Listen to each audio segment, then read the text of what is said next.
Welcome to the muted Crunchyroll Awards. I'm featured with muted Onimaru and muted Mozilla Fennekin. I just realized I'm so muted. I'm just like introing, and it's like, oh, I'm muted.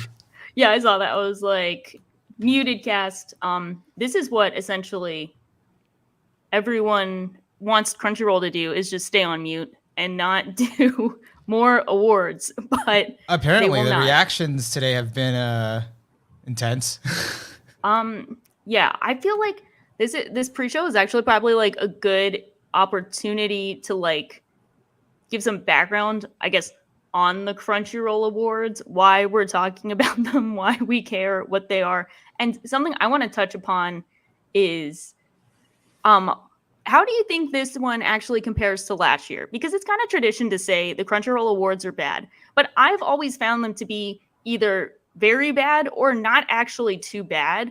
And I don't feel like people differentiate between them all. So, joined with my now unmute co-host is Mozilla Fennekin, my other co-host from Tokyo Podfathers, repping the witch hat. How are you doing? What's up? Thanks for having me. Thank you for joining. It's so funny to see you in like video because we don't do that. Yeah, I know. Last time I was like, I'm shy. No, but this time I've manned up. I'm brave. We are proud of you. We're glad to see you in almost 4K. Thank you. Yeah, and since this is a pre-show, I think we'll have to do the intro again, but whatever. It doesn't matter. This is more of an informal thing. We wanted to just react to like the nominees since we knew they were coming out today, and this might end up being actually a reaction to the Crunchyroll Award nominees. So yeah, I'm definitely going to react because I haven't seen anything yet. You too? Okay. Yes. Okay. I haven't seen anything. Looked at any of them.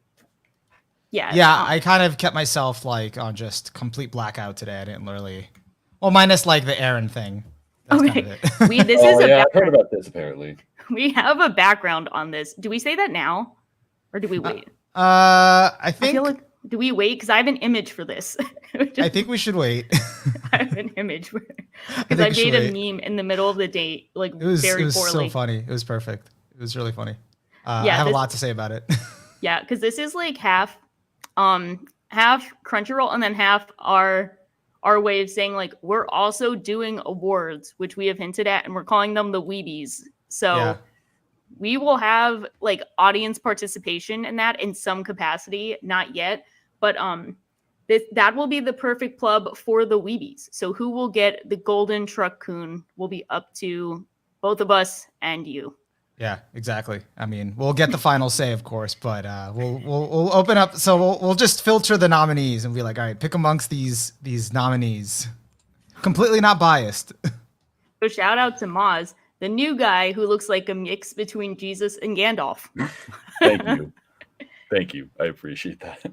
I'm compared to many people or many characters or things. He descended from the heavens to this mortal realm to speak with us about a very, very inflammatory award show. Yeah, to complain about Crunchyroll. It was my destiny. Believe it. We also got the Junie Tyson Awards, every category Junie Tyson Award. Tyson. Because Tokyo Podfathers will have our own form of awards, but they will be built different. Stay tuned. Yeah, this is just the template for us to build off of, like what not to do. Yeah, but this since we are also waiting for a second guest of honor, but we can just kind of go through like so. For if you somehow found us and you don't know what the Crunchyroll Awards are, don't know how, but I want to call them the anime Oscars, but they're definitely not that prestigious nor legitimate enough. And since there's public voting, I kind of want to call them the People's Choice Awards because there's like that combination of like they have like 80 judges who weigh in on who are the best and like who should be nominated for the year in every category. And then that counts for I think like 50% of the vote, and then 50% goes to the public voting. So it's a popularity contest, but like only half a popularity contest, but it still ends up being a popularity contest. So don't get too mad. It's still just popular vote stuff. But I did take a look right before this at who the judges were to see if I knew anyone. There was a few names I recognized, not too many, but like just to know that it's people that I recognize in the community. So there's a lot of podcast hosts, but none from any of our podcasts. So audience, if you like anything we say today, you guys know what to do. Like next year, nominate us. We will save the awards. Hashtag saving the Crunchyroll awards. So we will come right in and save everyone. Or we'll try. I know a few people on the awards. One person, Moz, they're from Reddit, and I know they don't like watch anime anymore, and they're still there. Oh, I think I know who you're talking about then. Yeah, I don't want to be like full, like say who it is, but like we know who they are, and I know they don't watch anime. So it's always funny. I'm like, it's been 5 years. Like, how are you still here? This is so funny. Well, they're definitely qualified.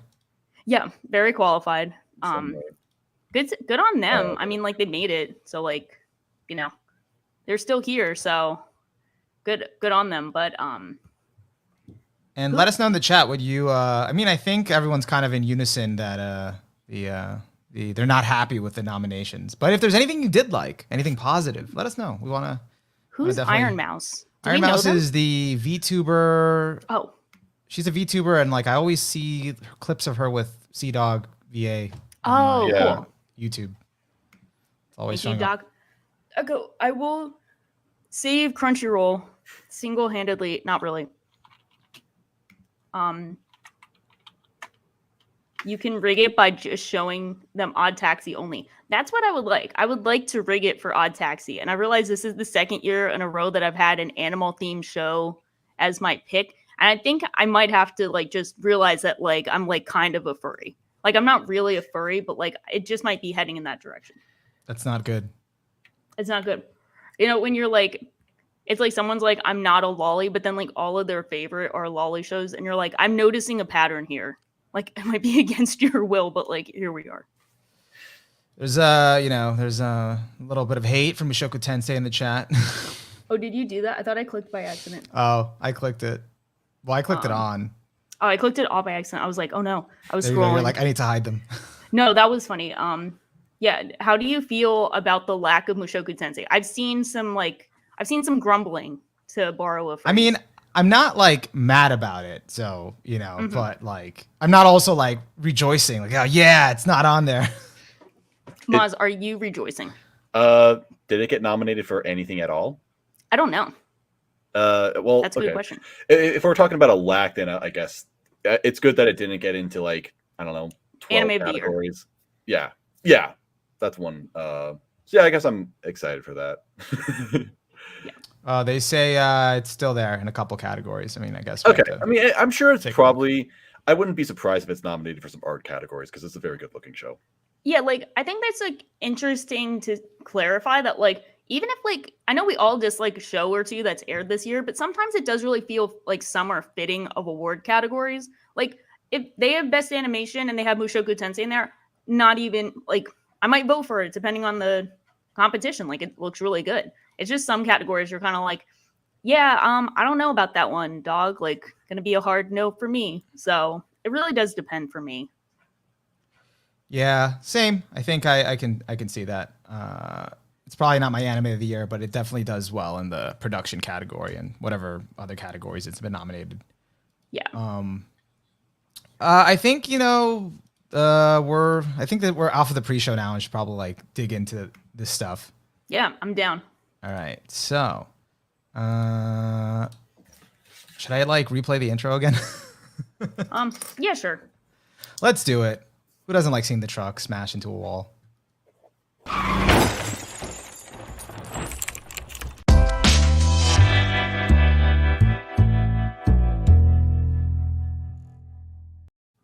All right, hello again, and welcome to the official start of our reaction stream, where we're going to dig into this year's nominees, which we have not looked at for the most part all day, and we might vote too. I'm here with Shocking and Mozilla Fennekin, joining us over here from Tokyo Podfathers. He's actually on camera this time. Glad to have you. Yeah, glad to Awesome. be here. Thank you so much for inviting me. You're always welcome, and your witch hat is awesome. Thank you. Gotta Thank you. represent. I paid a lot of money for this hat. And so, in preparation for our own award show, the Weebies and the Golden Truck-Coons, we got to see what was nominated and what people are mad about, so we avoid the same mistakes. And while I'm doing that, I'm trying to find. Do I just hit vote? So I'm on the think screen. So. When you have to sign on to your Crunchyroll account, I don't know if you do. I don't know if you do. Hold on. They haven't done that in years past. I guess you do. I don't think. Huh? I wasn't prepared. Wait, I can do it. You can do it. I don't know. Actually, I don't know. I was trying to be motivational, but I don't know. Why don't they show you the cat? Oh, here we go. Anime of the year. Okay, that might be us. Nominees. All right, should we start from the bottom? Yeah. Yeah. I'm curious about this best film. How many films were there this year? First off, I already heard something about that, so I'm already ready to read. I'm ready to read. All right, so let's do this. Anime Awards, no Requiem. We should have called our awards that. No, we still can. We still can. No. We still can. Of time. Okay. What if we call them the Weebies and then subtitle it? Yeah. Anime Awards, no Requiem. Can you zoom in a bit? Oh, all right. Let me do that. I think that's good. Yeah, that's perfect. All right, let me hit best film. You all ready? Let's go. Yes. All right. Best film. Okay, wait. Mugen Train wasn't this past year technically. So, did it get a US release this year though? It did. Okay, Yeah. so I feel like they go by US release. Well, that's why I didn't count it in my own thing, because I was like, there's a ton of movies that got a US release this year, but they didn't really technically release in 2021. Violet Evergarden, the movie, I think its release was this year. Past year. Why wasn't that here? I'm not even that big on that. Why isn't that that got snubbed? Did that ever come out over here? Because I don't remember that. It might not have. I watched it. It came out on Netflix. Yeah, I did watch it on Netflix. I watched it on Netflix because I waited till October, and then everyone was crying that week. So yeah. So yeah, this is kind of dumb because I don't think Belle actually is it's not, at least not released in the US yet. So didn't that just come out this month? Yeah, I'm not too mad. I'm sure it's a good film and deserves to be here, but I'm still mad because I haven't seen it. So it's that seems like an inconsistency. Yeah. I've only seen the Ava movie and the Demon Slayer movie. That's it. That's all I saw. I've just seen Jose and the Tiger and the Fish, and that was actually hot garbage. So that was terrible. I hate it.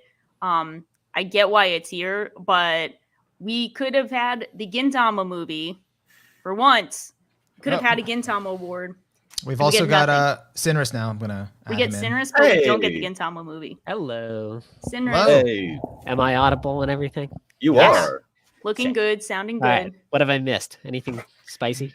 We literally just started, and we're kind of mad timing. about this best film category, because they included Demon Slayer, which I guess the logic is it got a US release this year, but it didn't technically release in 2021. But then they snubbed Violet Evergarden, which got a US release by that same logic in 2021 and didn't come out in 2021. Was the Violet Evergarden movie good though?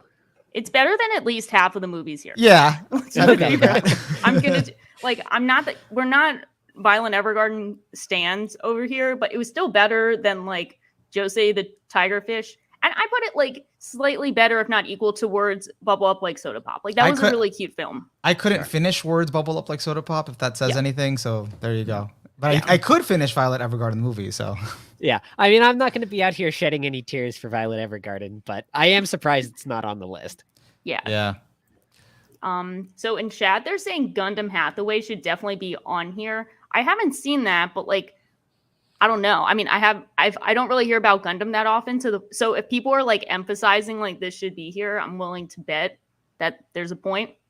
Just like me yelling about Gintama. Gintama movie should definitely be here. I mean, they're gonna put the one Bones film no one has seen. Might as well, just throw it in there. Yeah, and I've been hearing a lot of great things about Hathaway. So even though I don't know anything about the Gundam continuity, but yeah. This is always just a very awkward category. I think that's why they got rid of it one year and brought it back, because people think they care. Access to anime movies in the West is just so spotty. It can be rough. Yeah. Yeah. It's just kind of, it's so inconsistent. like I just kind of said, I don't even know like when half of these came out because I can't even like think of what should be on here instead because it's like what movies came out in 2021. Yeah. Well, Sean, maybe Oh, I sorry. missed talking about this already, but I saw you tweeted earlier today something about Belle, and you were like Okay. dunking on Oh. someone for not knowing what Belle is. I've literally never heard of it before. So Oh, I feel bad. Okay, so no. Someone was saying, so one person, Chibi Reviews, he's like a big anti-tuber. He was saying like, why is Sunny Boy here over like all these other films? I mean, all these other series for one category. And someone was like, I have literally never heard of Belle, this film. I don't even know what this is. I have never heard of it. And someone replied like, it's like the best-selling anime film this year. It made like $50 million. So I think it's just really funny. But I used it as an example of how like with award season, you don't just get one take, you get every take. Like you get every stream of consciousness thought.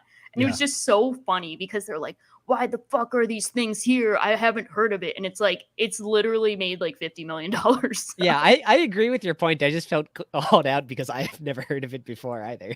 I really hate when this backfires because I'm like, no. I think like on our side of Twitter, like I was just hearing about Belle so much for the past few weeks. Like it's just people kept mentioning it. But if I wasn't on Twitter, I probably wouldn't have heard of it. So like I decided like not to go see it in theaters. I'm like, I'll watch it someday.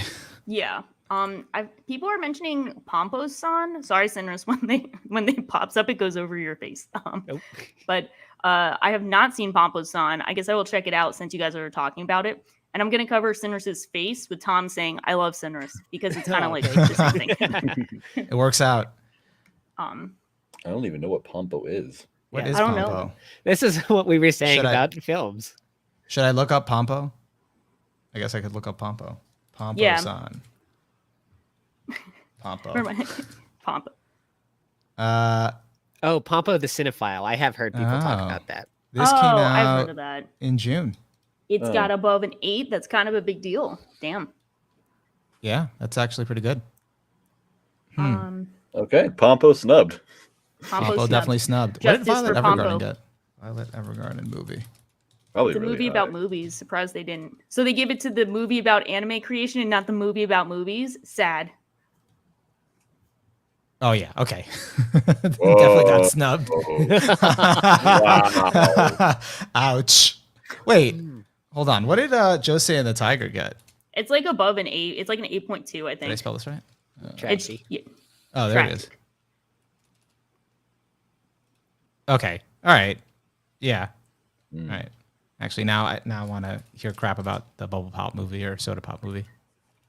I think it's a 7 point something, but it was cute, and I didn't expect it to be like decent. It's like also very short. It's like an hour and 20 minutes or something. Yeah, hour and 30. Okay. But I think we'd all probably just vote for Ava. Like it's kind of in a league of its own here, right? Yeah. Yeah. Ava homies. Yeah, that I don't have any surprise there. It makes sense. I still didn't watch the Shirobako movie, but I've heard like polarizing things. So I saw it and it was all right. Okay. Was it more as Shirobako. good? Was it as good as the series or? I like the series more. Okay. There were some really cool things with the movie though. There were some really cool bits of animation where they do these musical montages or like bits where they just use so many different styles of animation in one scene, and it's genuinely amazing. So the Shirobako movie is like 2 really, really amazing scenes, and then the rest is just all right. Okay. Oh, interesting. The amount of things I could call out for that as the same thing, but I will not. All right. Should we move on to the next category? Yeah. All right, I don't know if you can vote, but you don't have to worry about it. We'll just say. Yeah, I'll just do it later. We will just speak. All right. Well, let's go to Best Fantasy. We got our first category, Mushoku Tensei. There you go.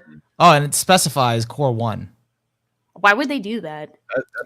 I don't know. Weird. Mushoku Tensei Core 1 versus Core 2. What do you got? Like, They didn't do that for Slime, and Slime had 2 cores. like that's just so weird because Core 2 already finished. Did it? Yeah. Like within the year. Yeah. Yeah. It finished within the year. Yeah, that is weird. Like Ranking of Kings is here. No shade against it, but it's not done. This only got Core 1. Are we all like team if the series is not done airing, don't include it in this year's awards? Are we down with that baseline?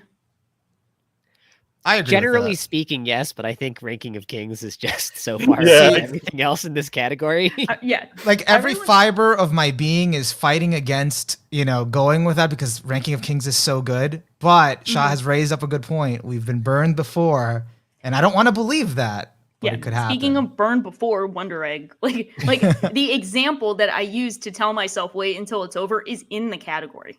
Yeah. I mean, I'd still Yeah. probably end up going Ranking of Kings, but just for like on a principle basis, I don't like when they include series that have not finished because last year's winner was Jujutsu Kaisen and it wasn't done airing.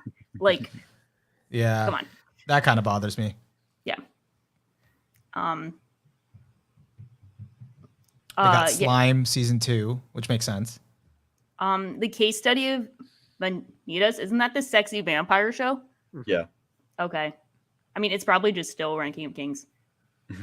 Our chat is the most positive I've seen on To Your Eternity in like a year. There's like 3 people saying it's good. I've never I liked I've To seen Your it. Eternity. I didn't think it was great, but I liked it. What do you give it by the end? I didn't finish it. I think I gave it a 7. I'll check that.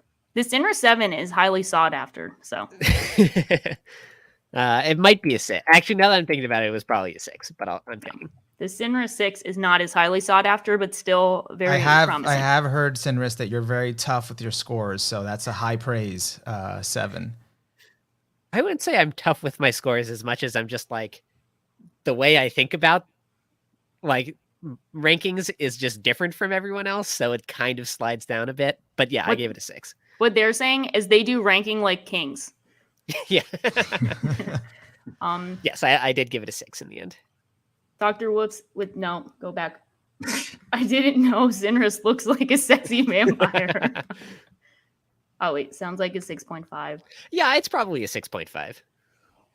Yeah, I don't know. Like, I think I got close to finishing To Your Eternity, but I was like really like kind of done with it after like a specific character, another character like died tragically, and it just made me sad. It's like this show just keeps doing the same thing. Yeah. I haven't finished To Your Eternity or Vanitas, but they seem like very decent shows, like 6 or 7 out of 10. Yeah, And that's how I feel about Egg and Slime, really. So it's looking I like a guess this is good 6.5 category. kind of category. Yeah. I feel like if they were gonna include Egg, and like they should have just done the Mushoku Tensei Core 1 treatment and just been like Egg, like episodes 1 to like 11. Yeah. Yeah. I'm Um, surprised they didn't include Vivi, but I guess that's more actually Yeah, I sci-fi. wouldn't call- Yeah. I wouldn't call that. it's Yeah, it's sci-fi. apparently there was some very weird like categorization of shows, so maybe it'll make like best comedy or something weird like that. Yeah. You won't believe what is in best comedy. Is this your first time looking at them? Yeah, For I the three of have you? no idea what we're gonna see. Yeah. Oh, I did vote earlier. Okay, there Okay. is a best comedy does have some weird stuff in it. All right. I'm excited. Okay. People have been wondering about ReZero online and now in chat, and nope, ReZero is over. It's ended. We've canceled ReZero. That's so weird. Why isn't ReZero on here? Now I'm mad. I don't know. I didn't like ReZero this season or this year. What we got this year. Sinris and I have an answer from back in 2016, but no one wants to hear that, so we're just gonna. ReZero is so polarizing. The one fantasy I watched this year that I liked and isn't on here is Kimono Jihen. What's that one? It's the one about like the main character is like a zombie kid. Oh, And he gets picked up by like this Tanuki who runs like supernatural detective agency. I expected Oh. it to just be kind of like seasonal filler, but I actually really enjoyed it. oh, that's awesome. That's kind of high praise. Oh, that was really early last year. Okay. Oh, Yeah. interesting. I remember seeing Oh, that's that. kind I of think. cool.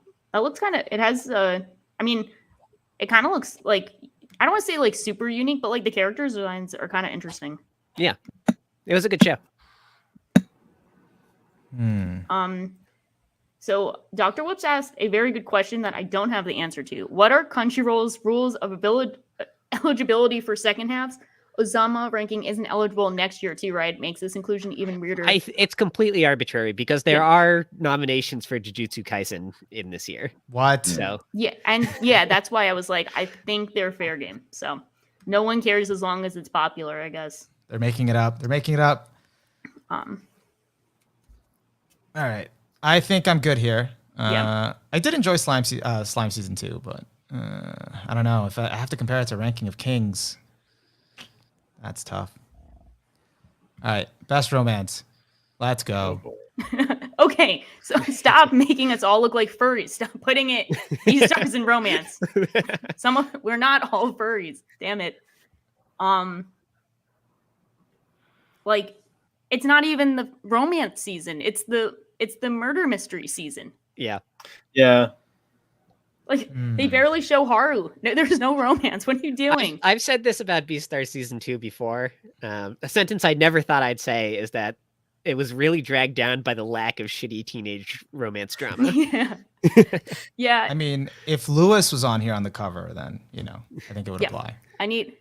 Give me my my lion mafia category, not my romance category. Wait, people were complaining about lack of Fruits Basket. See, Fruits Baskets, you got it. Like, what are you Yeah, doing? there you go. They They didn't have your Senpai show, Shaw. I know. I guess if they put it in comedy, that's fair. If they don't put it in Okay. comedy, we go to war. Yeah, because it does lean a little more towards the rom-com. Yeah. So, Wait, this is a good point. Why isn't Dinah Zenon in Best Romance? That's a good question. That's like, I know that's a fair question. Because you can't have a romance with only one character. You can't have it's like, well, they have the big robots in it, so it's not allowed. I think the romance in Dinah Zenon was, I guess, a lot more subtle, where these are more like, for the most part, more overt. I don't know about Nagatoro, but What is the Duke of Death and his maid? This was I didn't see this. It was like a CG. I don't know. I don't really know what it was about specifically, but it's like I've seen images of it. It was like some anime by the team who made High Score Girl. So it was like that style of animation, but I don't know. I didn't really hear anything about it, honestly. When did this one even air? I think July 4th. Yeah. Oh, I missed this one entirely. Where'd it go? Yeah, someone never heard of said someone said they closed nominations at the end of October, so a lot of fall shows got snubbed, but they still included a lot of fall shows. That's really weird that they would do that. I mean, Belle just literally came out. Yeah. Yeah. When How did did they watch it?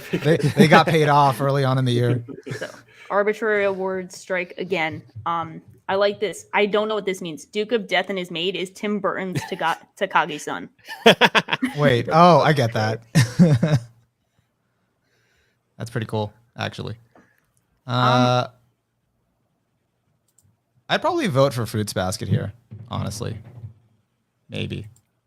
Because I didn't really continue with, like, the only one I watched here in entirety is Beastars. Yeah, because I finished Beastars, I wouldn't vote for it here because I know it's not a romance. I haven't watched Fruits Baskets since the first season, but judging that against the category, I would go with Harimia here. I really like that show. I didn't finish Harimia. It looked like kind of rushed, but I mean, it was cute, and so like no disrespect to it. It just looked like it would probably be better as a manga. Not to be that guy, but probably would go with Kami. Kami's can't communicate. I mean, it's cute. I'll finish it, see what happens. But also, they probably haven't gotten together in the season. Just like My Senpai is annoying, just like every one season rom-com. So Wait a second. Except for Harimia. true. I just realized something. This could possibly just be Beastar season 1. I don't know. No, 'cause in I the think other, it's Beastars season No, 2. that was because Yeah, like last year- years ago. in the Yeah, other last year they category, showed they were Beastars season. they were specifying, like season 2, core 1. Here's just Beastars. Yeah. Okay. I think it's Well, by season that 1 though, logic, because they already Beastars had it. wins. By that logic, yes, Beastars wins. if Beastars you wins. include the Yeah, first season. Beastars. Let's go. Beastars awards. All right, I'm good here. Let's go to best drama. Okay, this is tough. Mm. Did you guys watch Kagagi Shoujo? No, but I told Scope that I would. Yeah, but I don't know if it's more performing girls. It's probably not going to end well. For me. getting some real review Starlight vibes Yeah. from this. I've seen this one before, and I don't like the Getting ending. Jordan. Yeah, that's what it reminds me of, but haven't watched it. It seems like a good category though. 86, Fruits Basket, Kageki Shoujo, Odd Taxi, To Your Eternity, Wonder Egg Priority. That's an This one's- interesting nomination. Yeah, Hmm. it's looking like the Odd Taxi Awards. Odd Taxi. I mean, I want to vote for Odd Taxi, but I just don't. I don't know. I don't know if I associated it with just drama, but I guess it is drama.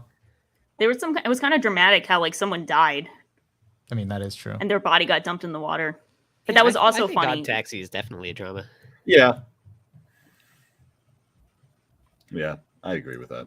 I mean, I Yeah, guess and- it's just because I feel like the atmosphere isn't as heavy as something as like 86 or Fruits Basket, and that's not a knock on, or even To Your Eternity, which is like tragic almost every episode. And then No, I think labeling 86 as a drama is pretty ridiculous, but I guess it's technically a war drama. Like drama doesn't inherently mean it.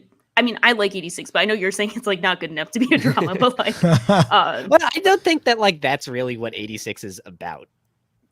but what category would you put it in instead? It's action.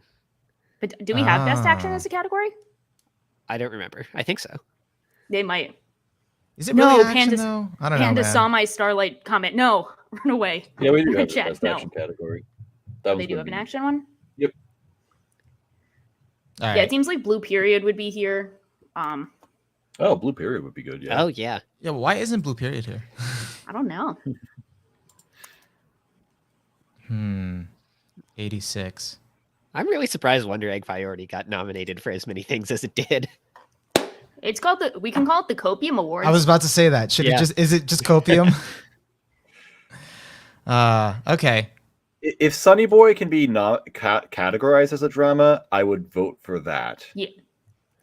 I think that would be more fitting for some of the ones here, and then I would still vote for Odd Taxi while being like, cool. Put Sunny Boy here, so then I can still vote for Odd Taxi. Yeah. I mean, I'd probably do the You same. know, yeah, I think I'd do the same. Yeah.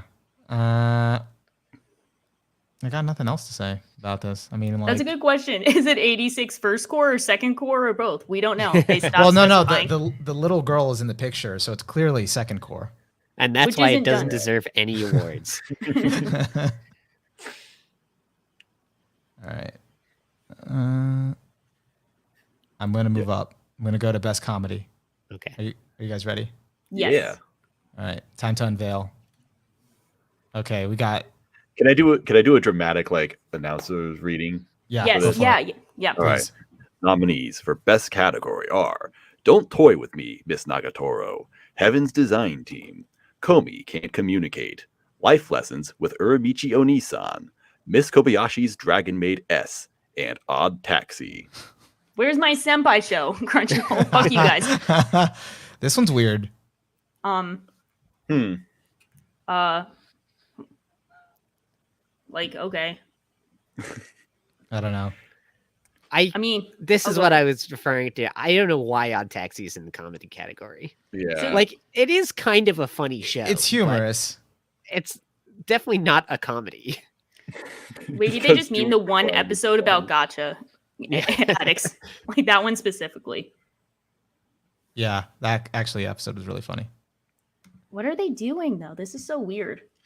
I Why are- I respect the picks for Heaven's Design Team and Uramichi because those are like more niche shows, but I also Mhm. don't think they're very good, so I don't like seeing them in the list. Yeah. They needed to fill up spots here. I guess Yeah. so. I'm actually surprised Miruko-chan isn't in here. I heard Yeah, people that like had- that a lot. That was a popular one. Yeah, that had like fans enough to be here. Like, okay. I would have put biggest snub so far of the night is No Skate the Infinity. Yeah, Yeah. that one. I don't know if I. Yeah. I just the finished idea that of one. comedy as a category is. Maz's is weird cat. to Let's me. go. Oh, let's go. The cat Agori has come. Oh god. It was so bad. I'm sorry. Key categories. Is Skate the Infinity comedy? I would consider it as a comedy. I thought it was funny. I thought it was definitely a fun show. Hmm. Yeah, It was that's another- fun. Like, it's definitely funny. I don't think of it as a comedy though. I put Yeah. it over Odd Taxi in comedy. at Well, least. yeah, I it's mean- more of a comedy than Odd Taxi. I'd go with that. Yeah. Like I'm gonna watch that because it Skate looks the like Infinity really was fun. definitely like the JoJo of skateboarding. Skate, like up until Odd Taxi came out, Skate was my anime of the year. Like, I love that show. Is it still a close second? It's pretty close, yeah. That's cool. Wait, I realized they put Heike Monogatari and drama. Yeah. Oh yeah, Actually, Heike got super wow. snubbed throughout all these awards. Like They had a choice: Wonder Egg or Heike Monogatari. like okay. All right. Yeah, this is kind of like interesting because I don't know about like It's three Maid of these. Dragon S because Kana saved New York. I don't give a shit. That has to be Maid Dragon, right? Yeah, Like, Maid yeah. Dragon was great. Yeah. She literally ended human trafficking through a trip in New York. I'd like to say Komi-san as well, but I've only seen Yeah. the first episode of Komi-san because of reasons. And, Yeah. I mean, What a all great I first saw episode was it was, the though. first episode Yeah. too. The Yeah. best first episode of the year, probably. Yeah. Fantastic first episode. That should be a category. Best first episode. I So, do yeah. like that. Yeah, I like that. Best Let's first celebrate impression. the beginning instead of Yeah. the end. But Wonder Egg had a pretty good first episode, didn't it? That could make it, and it would be Yeah. All right. I think I agree with Dragon Maid kind of being the best there. So, all right, best action. Let's go. there we go. 86. Alright. Oh, it's not here. Oh, okay, whatever. Okay. Why did they put the movie in here? Stop putting movies in with TV shows. Cheaters. Oh, that's so dumb. I'm Well, definitely wait. seeing the popularity thing. Hang on, maybe it's not the movie, but instead the TV version of the movie. Yeah. Can you imagine? Oh my god. Actually, no, it does say Mugen Train Arc. No, I think that is the TV No. version of the Yeah, movie. maybe that's it. Can we just not? Because they did put in stuff that didn't finish for the fall. So Oh my god. Can we just no. Well, at least Danny Zena got a nomination. That's kind of lit. yeah. It's kind of wait, because they're not Yeah. gonna do best sports. Where's Nomad? Yo. Megalobox Ooh. Nomad. That was good. That could You know have what? been there or in best drama. Yeah. Or best Yeah, comedy that if we should have just been want in to drama. diversify. Might as well. I think it's because it preached against action. That's why they didn't want to put it in here. Do not get brain damage and die. Exactly. Like we can't have that here. Oh man, Um, yeah, Egg and best action. Man, they're really giving it to Egg this year. Copium It strong. wasn't even I know, on right? Crunchyroll this year.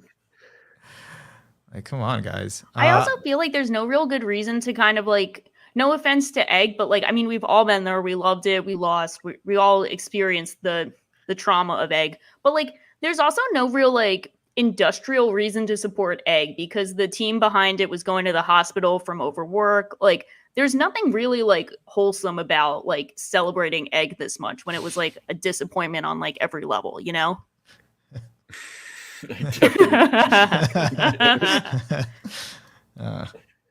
Oh, it did get bought out by Funimation. That's what it is. The drama of Egg. Thank you, Dr. One. That's Thank you. trauma of Egg. Uh-oh. I don't know. I'd give it to Attack on Titan here. Are you just choosing like best show here or best like action in a show? Oh, okay. All right. Let me get So specific. sorry, getting wild. I don't know. Because like Vivi was not my favorite here, but like it had a lot of good action. It had good scenes. action, but then so did Jujutsu Kaisen Core 2. Even though I don't want to Yeah. nominate it, I don't want to pick it. Out of Anime principle. Europe again, back-to-back winner. Let's run it. Yeah, I mean like I voted for Jujutsu Kaisen on this category.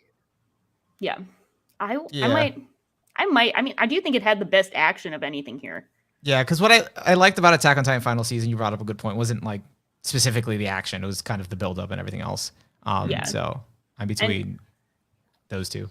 Yeah, and I mean, Attack on Titan's action was like pretty decent, but I don't think it was like fantastic looking, like Jujutsu Kaisen maybe. Yeah, definitely not. So I'm between like Jujutsu Kaisen and Vivi. I'm giving it to Danaizanon personally. Yeah, I respect that. Good call. Good call. All right.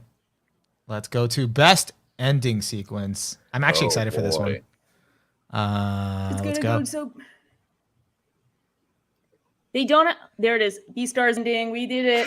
Beastars Shadow's ending. house! Nine! 9-9. Oh yeah. The best Okay. ED of all freaking time. I was waiting Thank for your God. reaction, Moz. Shadow House looks like that YouTube sponsor for everyone. Raid Shadow Legends. It does. ending. Right. Every time I Great see it, that's what I Shadow think House. of.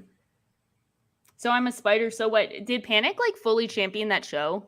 Yes. Okay, good. Well, Panic representation. Let's go. I heard a lot of good things about that show, even though Yes. I did not wish to partake. We did a group watch of all the EDs from winter and spring, and I don't know which one this is specifically, but there was a spider ED that we did genuinely really like. And we were like telling Panic at the end, we're like, yeah, you were actually kind of right about the spider show. It has some good songs in it, Yeah. at the very least. Yeah. I gotta check it out. Maybe that's it. I mean, I remember someone saying that the Beastars ED portrayed the relationship between Lewis and the lion better than the show. And then while watching the show, I'm like, yeah, that's kind of accurate. So, That is true. Yeah. and I I- love the ED. I really, really loved the Skate the Infinity ending. I will watch it before voting. I will watch all of these. I feel bad. I just finished watching the show and I don't remember the ED, but that's just symptomatic of like what I do. I skip. It's got like the visuals are all. It's like a montage of the characters all like trying to do tricks and then wipe out. And they've got a great visual gag where when it comes up to Adam, like when it cuts to the frame where he would wipe out, his like servant comes up with like his hand in front Oh. of the camera. That's great. Actually, now I need to watch it. It is. It was just like it's very like very chill. Just like brings you down after the high of the episode. That's if this cool. show is anything like Rocket Power, it's getting a 10. I don't care. There I are guess some- so. Yeah. Also, shout out to B-Stars for not only having a good ED in this, but also a really good OP, because they use that ED as an OP for one of the episodes. That was great. That was great.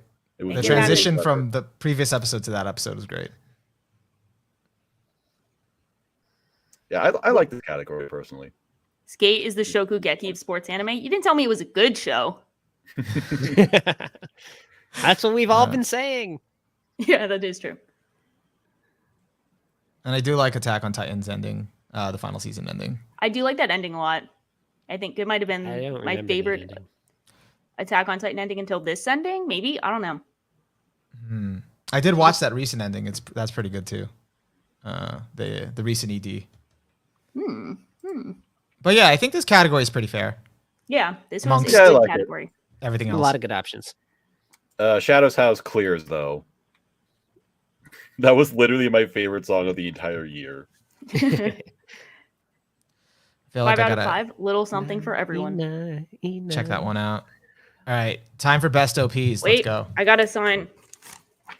Do Uh-oh. it, dude.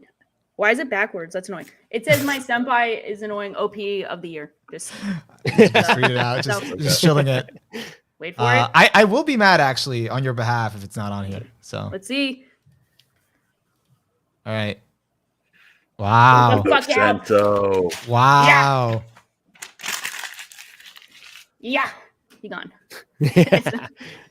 I normally don't like to be like, people don't have taste, but this is like there's no taste here. There's no my senpai's annoying OP. It does have two of my favorites though, which are Boku no Senso and I No Supreme.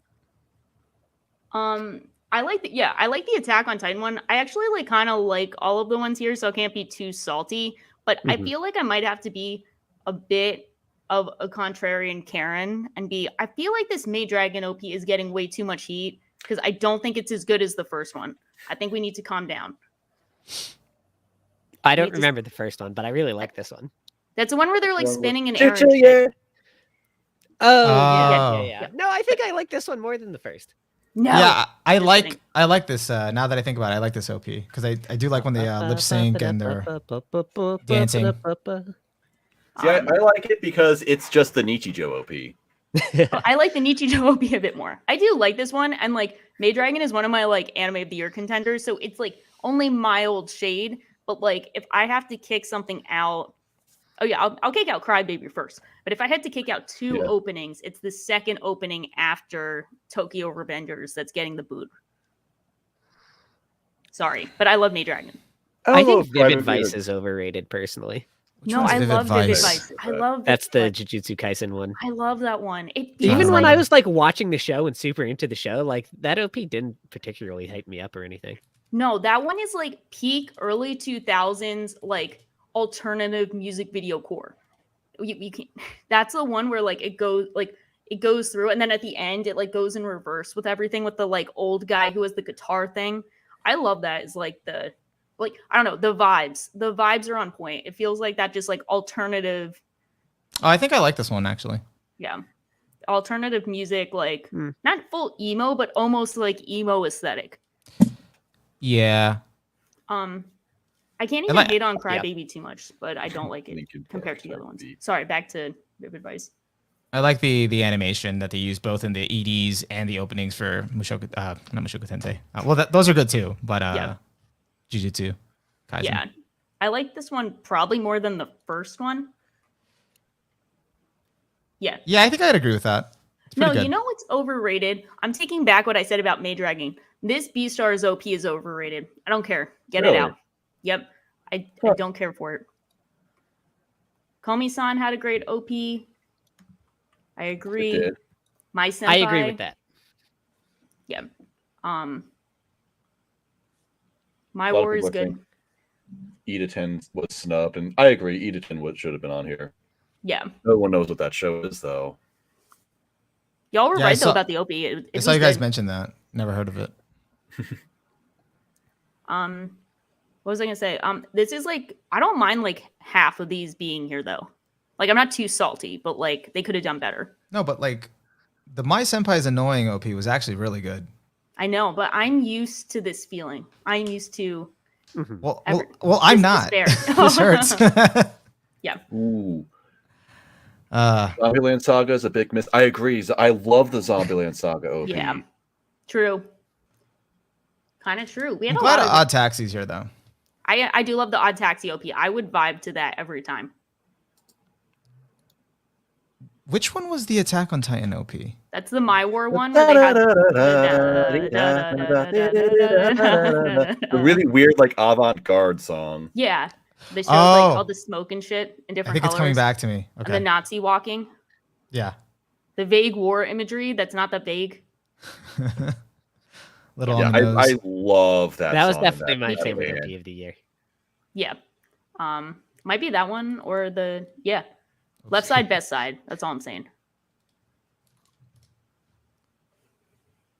I keep forgetting I'm sharing my screen. Can we have a pod of Maz singing OPs? Yes.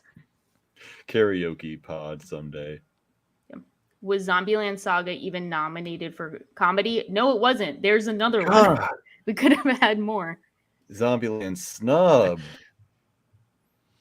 Maybe Miana will be in Best VA. He was for the first season. Oh, true. It's the Yeah, white it's the images. white images owning. To be fair, everyone's doing a pretty good job of describing My War, but he might have just skipped it. I think I did. You just skipped it every time. I'm trying to play it off, and you just called me out. I'm like, yeah, I I probably didn't. skipped it every No, time. I was like, this effort is. I was like futile. legit, like getting tempted to just go on themes.mo and just like scrub through the frames in order to remember. Like, did I skip this? I think I did. I think I You're skipped all- the B Stars OP also every time just because of the Netflix skip intro button. So it was like kind of a yeah. I'm so Except with that- Shaw except that that one. the Beastars OP is super overrated. You're with me? You're with me or you're not with me? He's with you. Yes. We win. No, I Yeah, am with especially- you. I think that this Beastars OP was super overrated. Especially compared to the first one, which is like the coolest shit of all Well, the time. first one was peak. Peak. All right. I don't know if I have much to say about VA performances, but Have I seen a dub this year?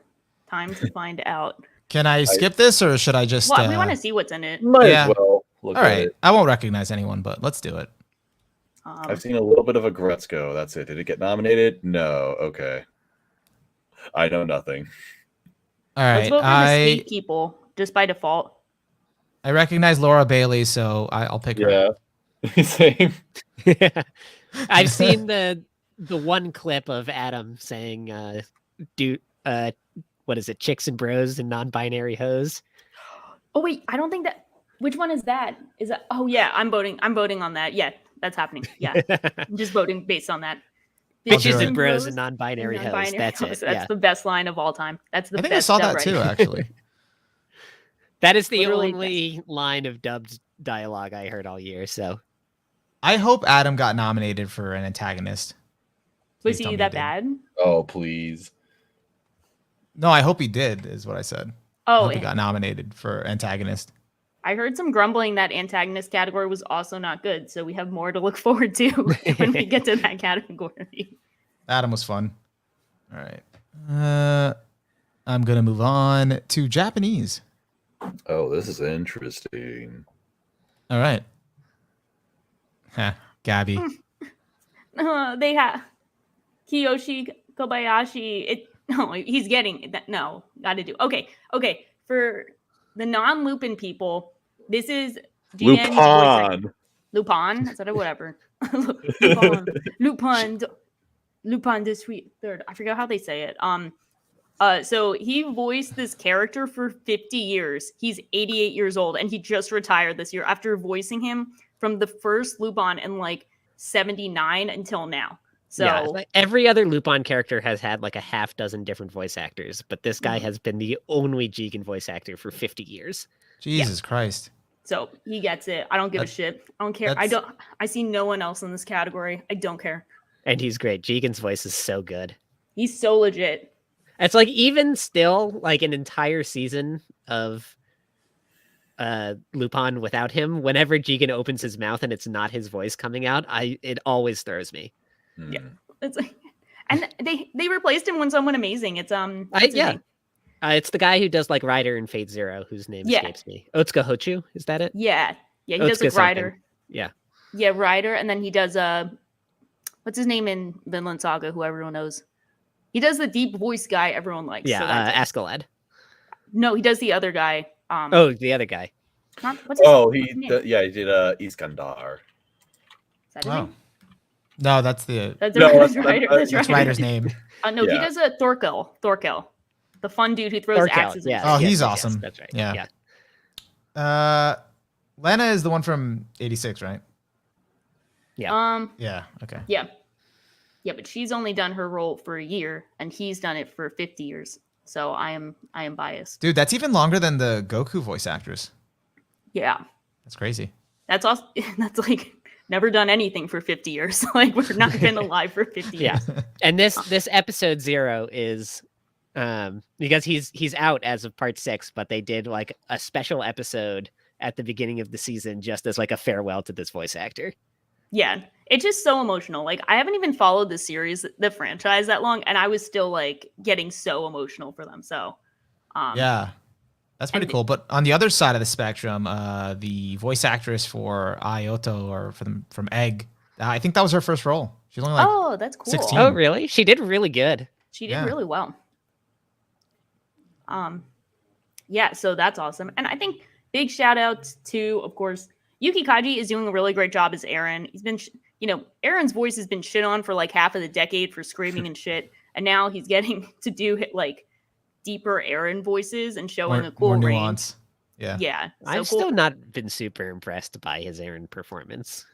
I feel it's like I don't know who I would replace him with, I don't know if anyone, I think he does a good job at being, so it's not related, but like someone asked like, who would you want for like Johnny from part 7? And I thought of Yuki Kaji because I'm like, Johnny from part 7 needs to sound like a bitch and badass. And I'm like, that's kind of like Eren. He sounds like a bitch and then badass. I could see that. Yeah. Yeah.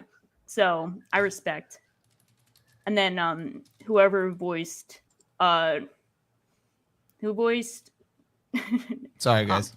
I was like, no. Be good. Natsuki Hane, he's been in a bunch of stuff. He does good at Otokawa. I like him. Yeah. Gabby being on here is a meme though. Gabby gang. Gabby Yeah. Gang.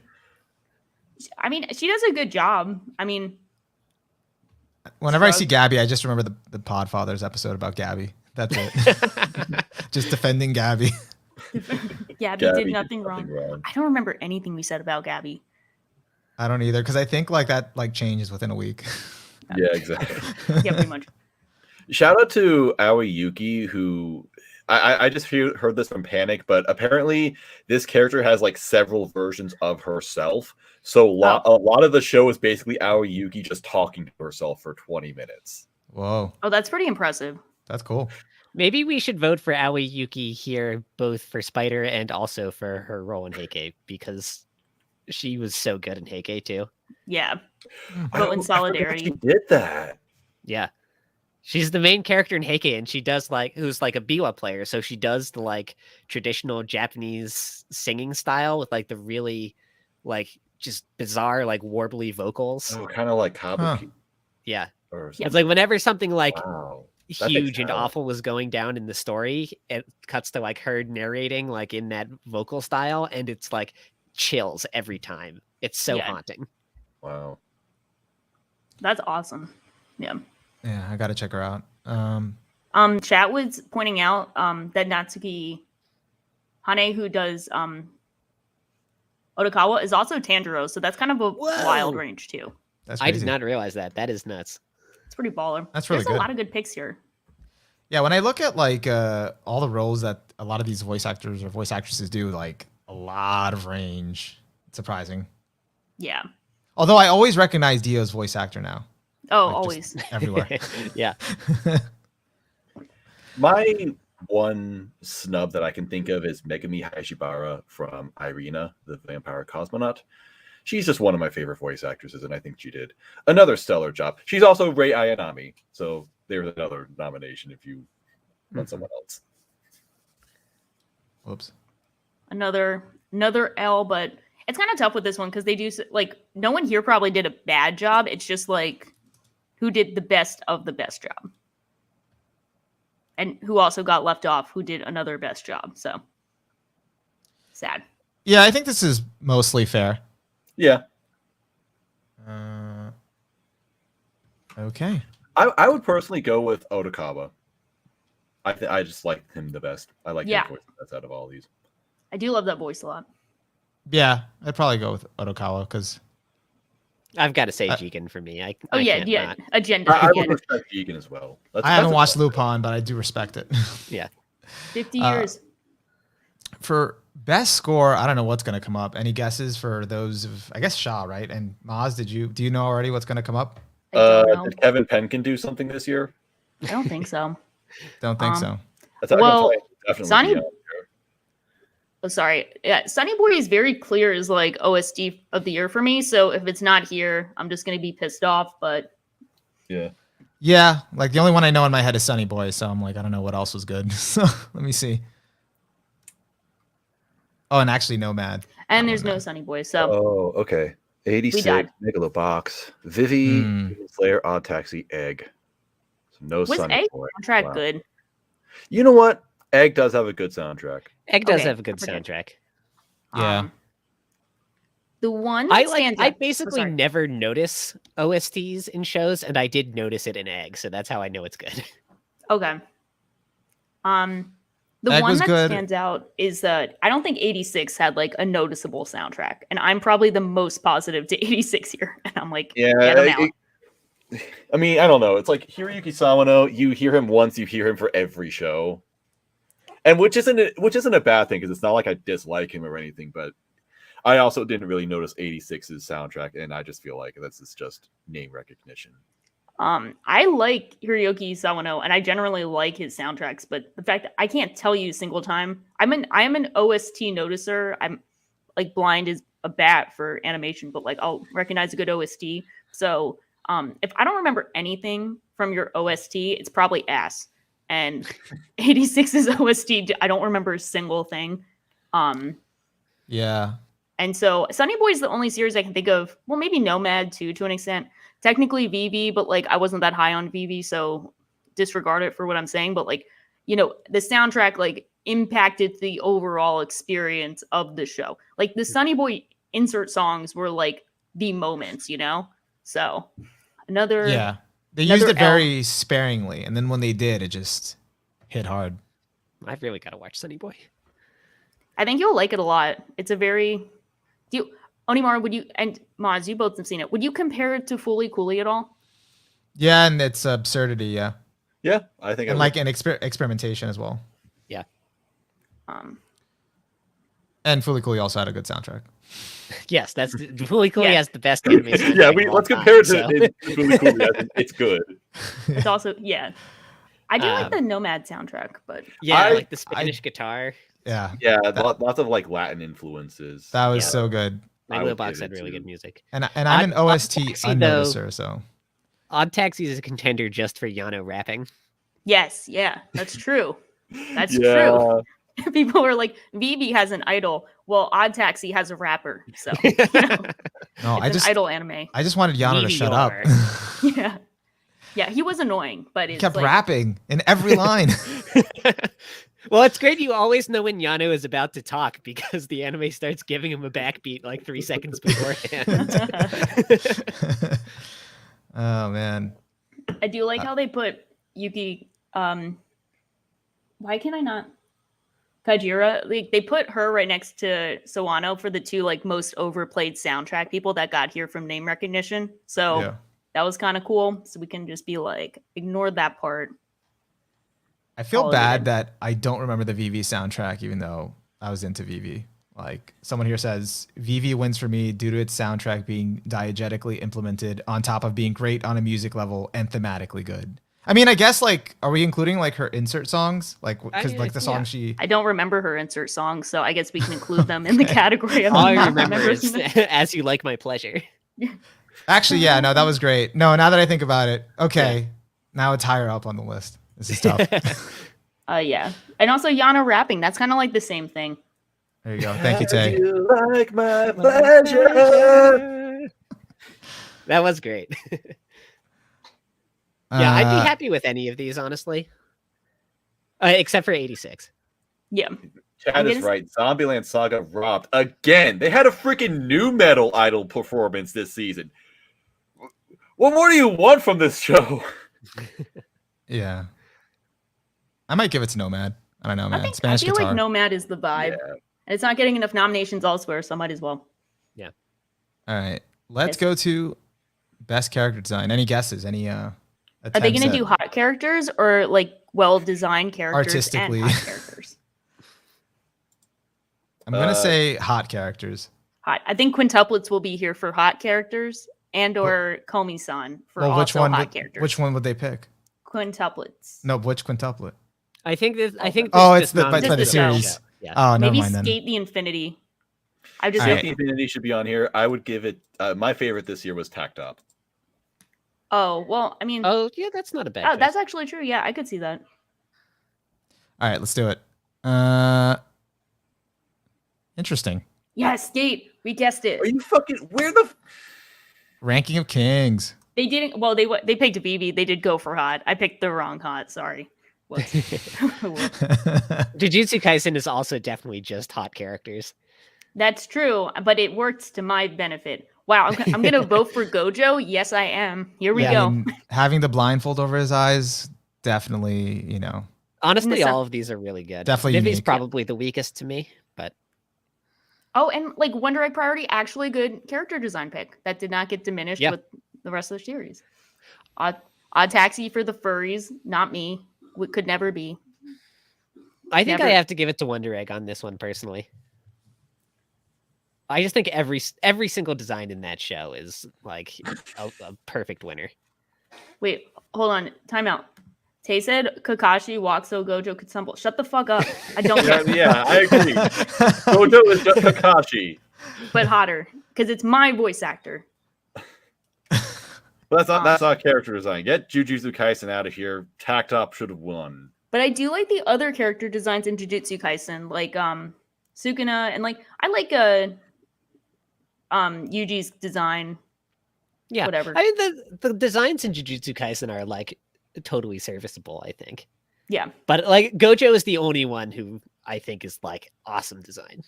Yeah, let's bring this discussion back up when Chainsaw Man gets nominated for character design, and we're like, so Makima's the only reason they're here. And then we bring it again. I not having consumed any Chainsaw Man, I fucking love Power's design.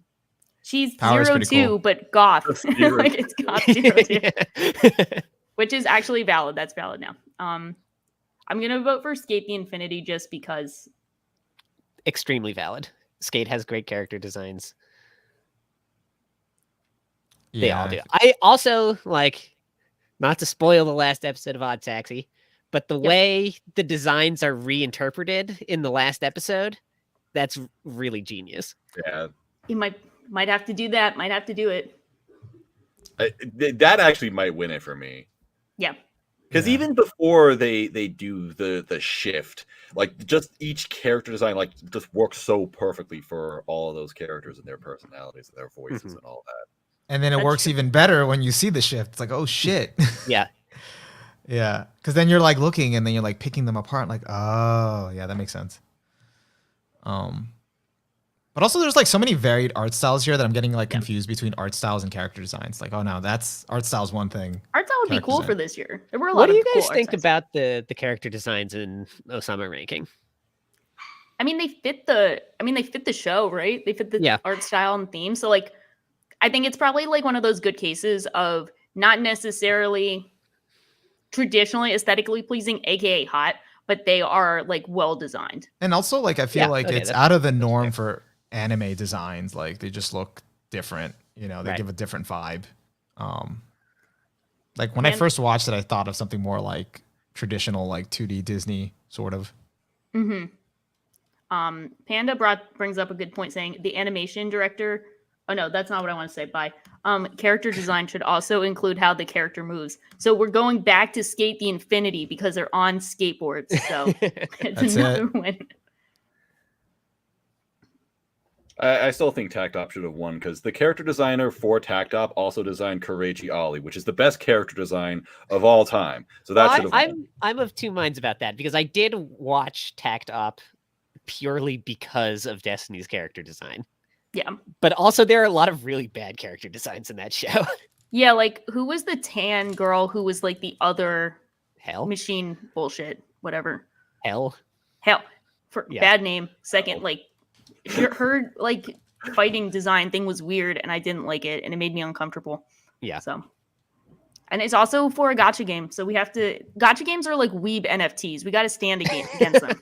Wait, is Tactop a gacha game? It's going to be. Oh. Many sims for the Queen in Osama ranking. Yes, that is true. Healing does, does have a fantastic design. But Is that I think Panda? I mean not Panda. I mean, is that Panic's new person? I think so, yeah. That's everyone's new person. She's just great. She's the I best don't blame character in him. the show. But, She's best mom. Yeah. For Wonder Egg priority for the character designs, can we include their keyblades in that? Oh, hell Yeah. Yeah. Always I think include- when I was looking at these earlier, the one that pushed it over the edge to Wonder Egg priority for me too is the Aka's designs. The like weird mannequin faces. Yeah. Oh those are yeah, cool. yeah. Yeah. And then also the like creepy bug girls at the end. Those were so sick. Yeah. Yeah. Oh, this is actually really tough between Egg and Odd Taxi now. Damn. Uma Musume sub for character design. More like worst character design. Get mean, out of they- here. Their character designs are kind of how I'm like not watching the show. So I mean, like, you win some, you lose some. I'm gonna have to think hard on this one. All right, Okay. I'm gonna move on. Yep. Best animation. Are we feeling? Anything you'd be mad that's not here? You'd be I mad don't remember about? anything that was animated this year. I mean, Tactile was really good. Again. you know what? I didn't say this Oh. before, but I forgot. Mushoku Tensei I remember Mushoku Tensei's animation, and I remember their ending, which could have been included in Best ED. So Mushoku Tensei should be here. Okay. Olive Branch from me. All right, let's Oh, go. Dragon Maid, yeah. Yeah, well, if Dragon Maid's not on here, I'd be mad too. All right. Arcane snubbed. Actually, Dragon Maid, Mushoku Tensei. So those two called those. Okay.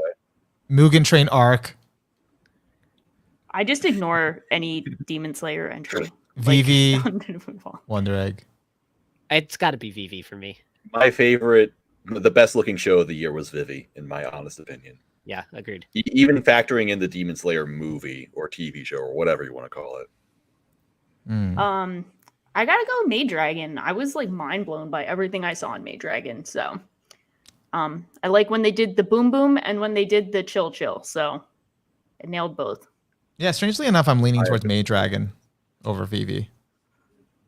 I guess I can understand that because they do also have like really good, just like fluid, simple animation in the chill scenes too. Yep. Whereas Vivi It kind has of high like, points. yeah, had absolutely stunning high points, but then most scenes were just whatever. Yeah. I can't tell if Tay and Panda are trying to clown on me because I hate Uma Musume, because like they're just like shitting on Vivi in the chat. I don't know if this is just an attack on me. I don't think it's They pettiness. actually I think it's something. contrarianness. I think it's what like where is the source of this? I think they're being contrarian. Like, I mean, they might have points for why they don't think it's well animated or something, but like even me as like not a big Vivi stan, like it looks pretty incredible. Like gotta give credit where credit is due. Also, Maz, I think you're still a mod in the chat, so you can attack back. Oh, fight back. We're all banned. Banned. Also for everyone saying they shouldn't put movies in with animation, we think this is the TV version. That's all we're saying. Yeah, I Which I think mean, also it might- is just the movie recut, though, isn't it? Yeah. Yeah. they did add a little bit more that wasn't in the movie, but you know. That said, on our podcast about the movie when it came out, I said from the beginning I was shocked by how the movie didn't like look that good. Like obviously it looked good, but it didn't look like insane movie quality like you'd expect it to. Yeah. I mean, especially after you watch Fate Stay Night, the third movie. Heaven's Sorry. Feel, yeah. Yeah, the third Heaven's Feel. Crazy. Someone said they had Twitter artists fix animation in Wonder Egg right before the release, so it shouldn't be nominated. That was kind of what I was getting to, where like the production was an issue. But I have a feeling that happens more often than you think. So if we're gonna hold it so like whoever finished it as close to the deadline as possible, I think we might have to remove all of the anime. Right. Yeah. Mushoku Tensei, Mushoku Tensei looked good, but I was gonna say Jujutsu Kaisen, it looked really good. The fight snapped. I like when they changed the art style, but it's dragon season. Kana saved New York. Yeah, actually. Yeah, I like giving it to Maid Dragon. You've convinced me. Oh, thank you. But you can still vote Vivi. Just do it. Just shit on everyone in chat. Do it. Fuck you, Tay. I'm voting for Vivi. Vivi Alright. wins! Yay! Yay. All right. Can you something? Oh, my someone said pleasure? Osama ranking got snubbed for this category. Do you guys agree with that, or do you think like that's not really Osama ranking strength? Because the animation's more of just No. like purely the movement and kind of like impressive scenes. So Osama ranking looks really nice, but its animation is not on the level of any of these. yeah, at least not yet. Maybe it's going to build up to that. I don't know. Yeah. All right, let's get to best director. I like how they put best fight scene above best director because you know they prioritize fight scenes over direction. Of course. All right. Let's see. We've got Attack on Titan, Jujutsu Kaisen, Megalobox, Odd Taxi, Sunny Boy, and Wonder Egg Priority. I have a question Just Sunny for Boy! Sunny Boy. We got one.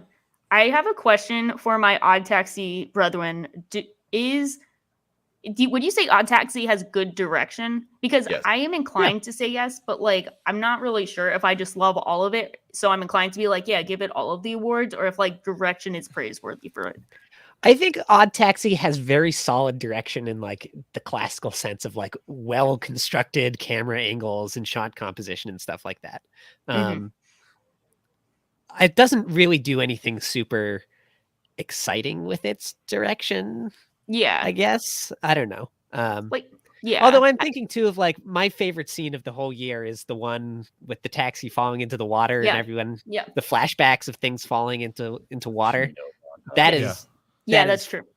unbelievably good direction. Yeah. Yeah, I would agree. So my bias is real for that one scene, but Yeah, it's like the more subtle moments or those outstanding moments in a Odd Taxi. Not that I know a lot about direction, but in Megalobox 2, though, those first 4 episodes were Yeah. amazing, Yeah. like Yeah. Yeah. direction wise. that was wild. Like atmosphere, just you felt like it was completely different show. I would say the whole left side is Kino directing. All three Yeah. of them. So I'm I not- didn't. Oh, sorry. Go ahead. I was gonna say I'm struggling to think of like exceptional directing in Attack on Titan. I'd say you could say like Zeke's backstory scene, the way they phrase it, the way they That was like good. show everything, especially when they have the one scene where it's like he's in real time, but he's remembering when he was a child with like the baseball in the room, and like both of the like environments were kind of like compounded on each other. I Yeah, think that was a that's good true. scene. I also I- love episode 5 when he's in the basement with Reiner. Yeah, I love that scene. That was Okay. really tense. They did a Yeah. great I- job here. I especially love the first few episodes where it was like before they started fighting, and it kind of felt like it was a live action drama with how it used lots of really long shots. And like Yeah. there was one episode like when Rainer is talking about how his experience in the Survey Corps or whatever they call it, Yeah, and it just like zooms in on him for like 2 straight minutes, and it's just this one long shot. It's like there were lots of things like that in the early episodes that I thought were really cool. Yeah, I think I do think Attack on Titan had its moments where it didn't necessarily look the best at certain points because like the lines looked off, but the direction was always like really solid. Like they Mhm. definitely showed up and tried to make it as interesting or as intense as possible. I didn't finish Wonder Egg Priority. I know most people here have. Is it worthy of best direction? Not with I that don't ending. know.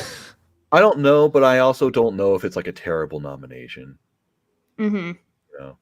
Yeah, that's a good question. And as much as I like Jujutsu Kaisen, especially for its action and animation, I don't remember it being like really well directed. I don't want Jujutsu Kaisen in here. Yeah. I would have preferred to see 86 in here. And Yeah. I haven't seen this, but like the entire chat has unanimously decided that Heike Monogatari was Yeah. that hard. Heike, Which I I've only believe seen, Yamada Naoko. yeah, I think Sinra's had to like step away for a couple seconds, so I've only seen 2 episodes of Heike, but it's definitely very well directed. So I think that's definitely like Heike definitely should be here. People are saying people- Dainazanon as well, which that's Yeah, a really I think good one. Yeah. Mhm. Sinners, you can show Heike better than I can. for here.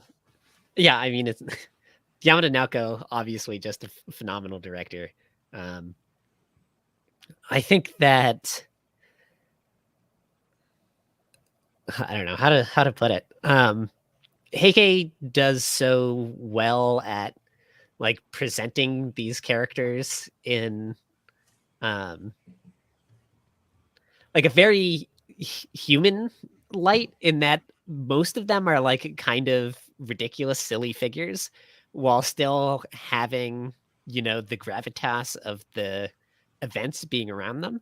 And I think that is more on the script than it is on the direction necessarily, but it all works together very well. And it is a shame that she was not nominated on here. Yeah. We're only allowed Heike one hard should have take. been in a bunch of places on here. Yeah. Yeah. Yeah. I still think I don't know, maybe it's recency bias, but I don't know, like Sunny Boy is really standing out to me. I feel like Sunny Boy's direction was just like so weird, but also like really hit when it mattered. Yeah. So like Someone said that Heike just turned a lot of people off. I don't know if that's true. I only watched the first episode. Yeah. I mean, it's really hard to follow just Mhm. because of like, keeping track of the names in like the feudal Japanese setting, I think is the hardest part. Mm. yeah.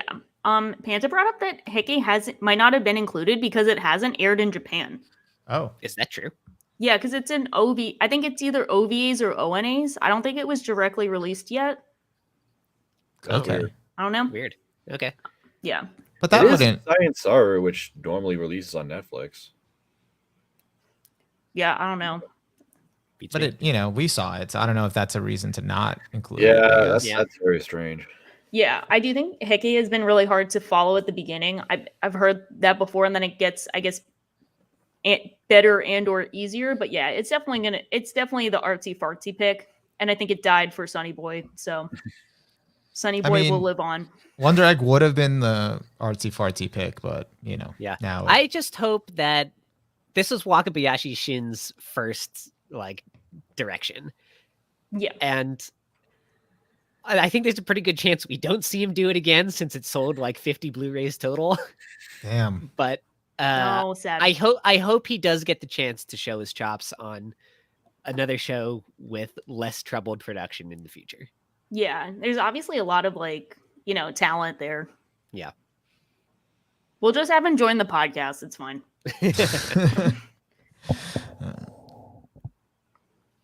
What would be an example of great directing in Wonder Egg, if anyone can recall? If it was like a particular episode or anything. I would say, at least from episode 1 that I remember, it's probably like the entire montage between like her remembering the friend in the classroom and then like the weird things coming up on the wall and just like the entire like atmosphere set from going between those. And then I think maybe flashing to outside where there's like the statue thing on the out there. It just was like the way everything was presented, especially like also zooming into her eyes a lot. It gave you this really like great, like uneasy atmosphere that felt like really like on edge. Okay. Yeah. I don't know if that was helpful or specific or at all, or if I just said shit, but No, I think I got it. It was good. thank you. Yeah. No, I think it did really well at that. I guess it's just the ending was mostly bogged down by the production itself, right? It had nothing to do with directing or. Yeah. Yeah. I mean, and the script as well. But Oh, okay. The script is a problem. Yeah. Yeah, I think I saw someone mention that in chat. It wasn't the directing, it was the writing. Yeah. All right. Anyways, this is gonna be a tough pick for me, but Yeah. best fight scene. I'm calling that Dragon Maid should be on here. Dragon Maid. Oh, it's a video, which makes sense.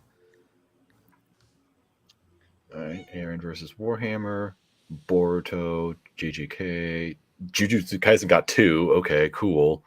To be fair, they were pretty yeah, gas. it deserves them. Yeah, it was pretty gas. And then Dragon Maid and Vivi. Hey, that's the best fight in Vivi. I'm voting for this one. Okay, what do you guys get between which is the better fight scene in Jujutsu Kaisen? The one with my best friend or the last one with Yuji and Nobara going against those randos and she like sticks the like what's it called? Nail in her arm and like it's definitely I was gonna say the brothers, but that refers to both of them in different ways. It's definitely the one with Toto. Yeah, Toto, best my friend, best though. friend. I totally forgot that one because I remember the Nobara one a lot. The one with Toto is the one where he's using like his boogie woogie thing where they like clap and change places. Yeah. Oh my god. Yo. Okay.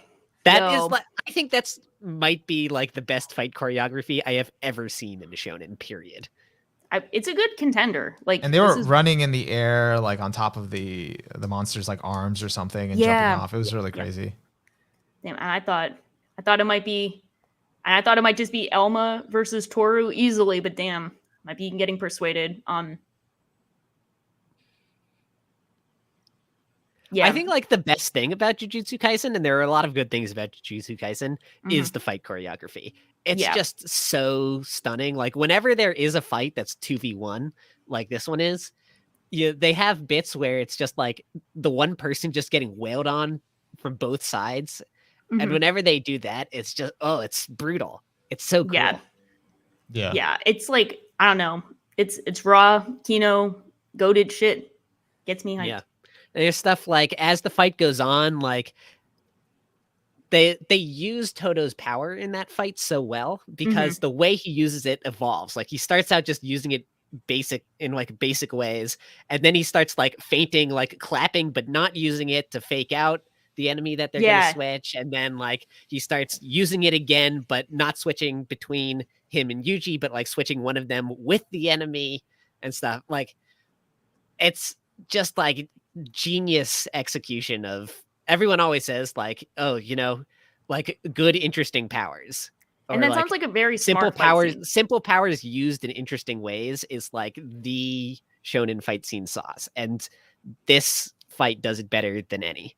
You got me convinced. But for the sake of grumbling, could have had a Nomad Megalobox fight because it's like a boxing show. Yeah, but the fights in Nomad are like not actually that interesting. The first one, I think. Well, I'm not saying against a Jujutsu Kaisen thing. I'm saying let's kick something else out. Let's keep both Jujutsu Kaisen fights and just get rid of one of the other ones. I don't know.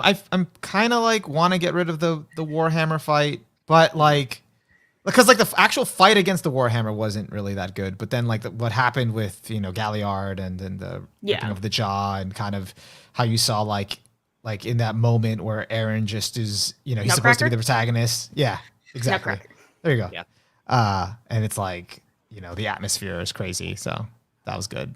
Yeah. That's why they're nominating him as best antagonist. Yeah. Well, yeah, I can't wait till we get to that. Yeah, that's true. I mean, maybe we can't put Megalobox because their end result is like stop doing this shit, but yeah. And like the fights are good thematically, but not like Cinder says, they're not really interesting. But even if Megalobox did get in, it would just get blown out because for most people, best fight is which one has the coolest animation. True. Yeah, we don't have to be artistic here. At least if you like if you look at the trailer they had for this, which we probably can't show it for copyright, but it's all like just like really flashy animation, and it's like they know what they're appealing to with this category. True. They know what's up. I'm so tempted to play it. And so for that reason, Vivi wins. Go Vivi! I mean, that Vivi fight was good. Oh, you saying that got me back on the May Dragon trip. It's like, now that we're on the same page, May Dragon. I was talking earlier when we were under animation about how good the animation is in this Vivi fight scene. But just like the cleverness of the choreography for the Jujutsu Kaisen one takes it for me. True. I'm gonna rewatch all of them. Me too. Yeah. I will even watch the Boruto fight because last time they had one of like Boruto on here, it was actually like the best fight scene in the whole thing. But no one has watched Boruto because they don't care. Boruto fights go so hard that it's like you're not keeping up with the show at all, and then they just post a clip of a fight, and it's enough to just make you want to just watch all of it. And then I have to like talk to a friend who's like really into show, and he's like, no, it's just that fight. Like nothing else has happened. I'm like, okay. Yeah, like one every 50 episodes, there's something worthwhile coming out of Boruto. All right, let's go on to Best Antagonist. The Crunchyroll Awards to the community. Yeah. All right. Mikasa voice. Eren Yeager. Okay. So we were kind of talking. We were talking about this before. Okay. So can I spill the beans now? Oh yeah. Go for it. Can I spill the beans? Yes. Also, can you bring up? Wait, no. We have to bring up both actually, really quick. He's in both, by the way. Both.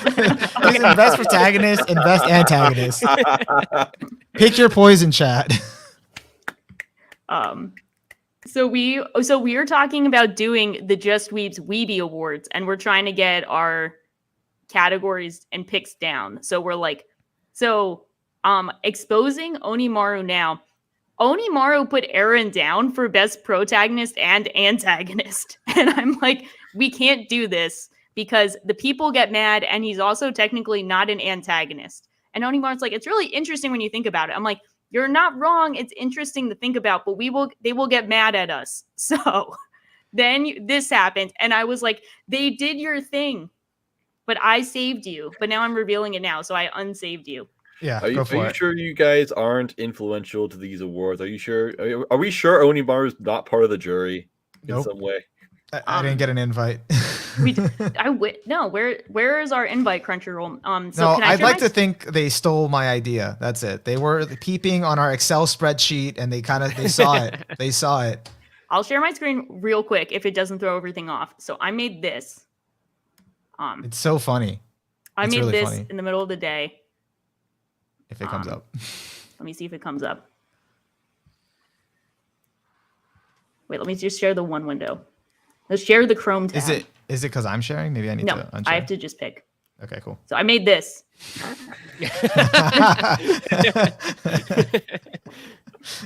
It's so good. But now I ruined it because I'm telling everyone about it. So Yeah, this but could have been context. us. But now it's not. I mean, I still think there's an argument for it. But I think I am with Onimaru on this one. so. If anything, I think Eren in this season is more antagonist than protagonist.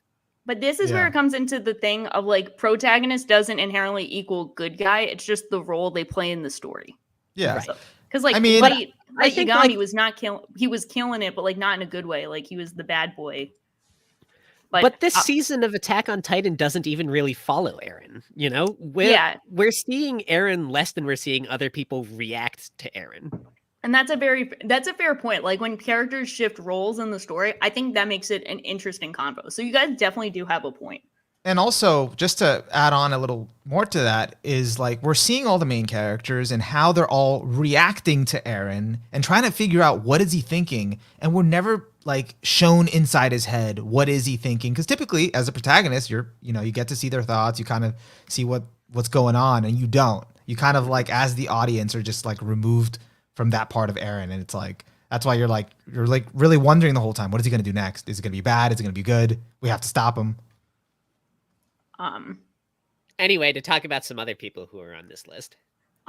So obvious bad pick is Kisaki from Tokyo Revengers because he has both not done shit and also he's not really the antagonist. It's just the main character's own incompetence which fucks everything up.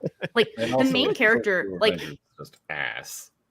just straight ass, but like I was giving Tokyo Revengers a shot and I'm like, okay, I see the vision with the main character. This is obviously Deku influence. Sorry, My Hero Academia fans, it's your fault, whatever. But like he's obviously they're trying to go for like a Deku like character, but they missed the point because he has literally zero redeeming qualities. Like you got to give us one or two.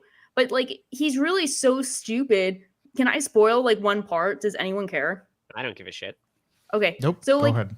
the second arc, he gets sent back. He sends himself back in time to prevent a stabbing. He literally witnesses the stabbing, and the dude like obviously is lying and says it's just a scratch. And then he collapses 5 minutes later, and the main character is like, "When did he get stabbed?"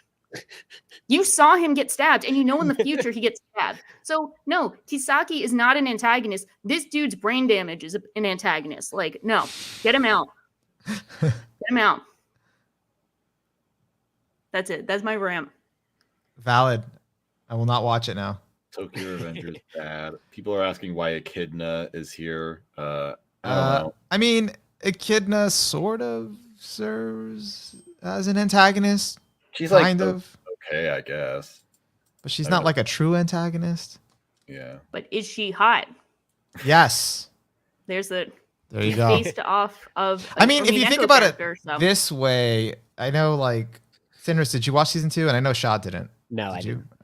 So long story short, they have to go through these trials, kind of obstacles, and she's kind of the one that sort of puts them into motion. So in that way, she's kind of stopping them from moving forward. Although it's not really her, it's the sanctuary, but she's kind of related. So Mhm.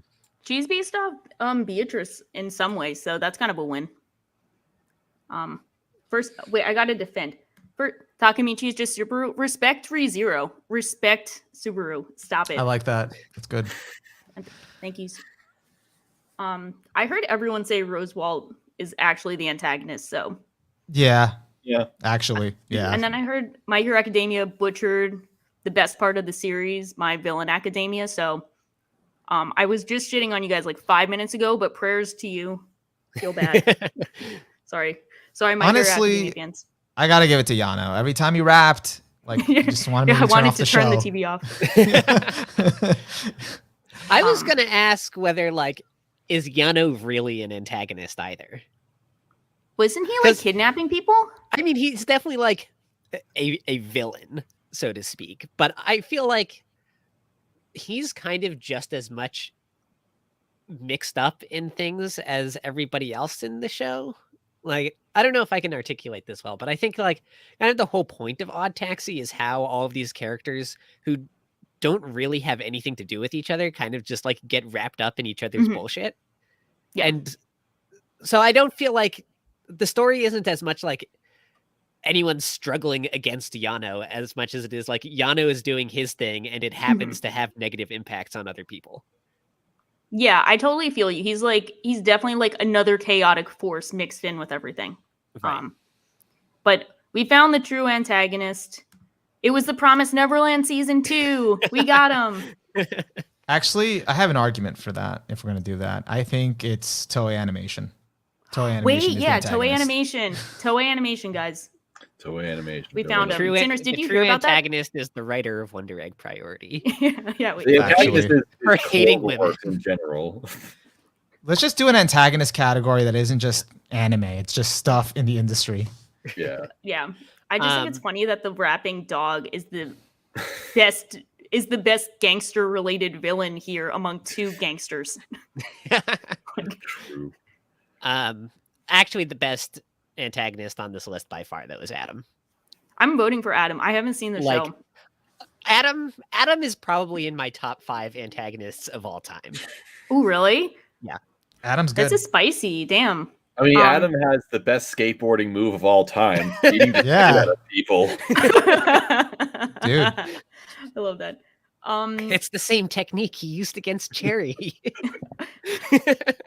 Oh my god, I'm so and excited and, to watch. and I this. love his technique where he just completely just gets off the skateboard and just Well, I love the first time they like are talking up how big of a deal Adam is, and they're talking about his secret technique, the love hug, and they're Yeah. like, "Yeah, nobody understands how he does it, but he skates uphill."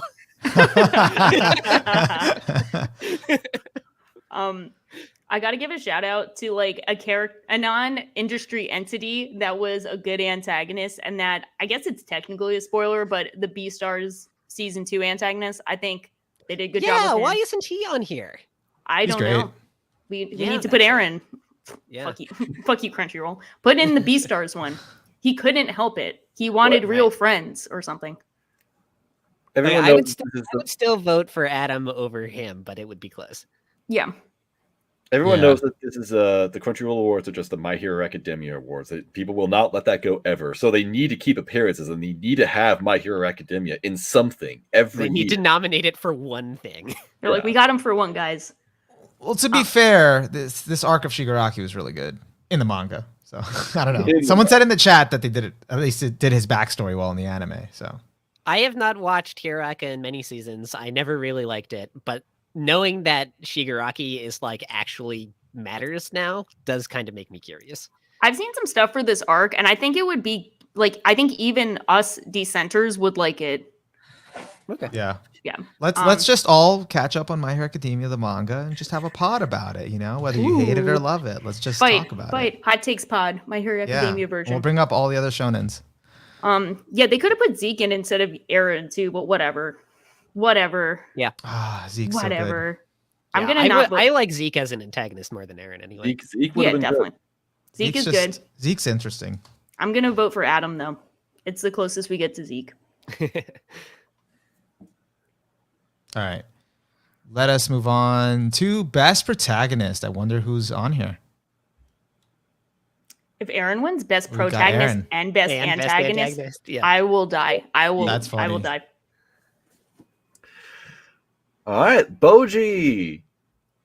Oh, Boji made it. Wait, that's cute. Wait, Oh, my dudes. Boji. oh, that's cool. I like these picks. These are good. These are actually really good. Yeah. This is tough.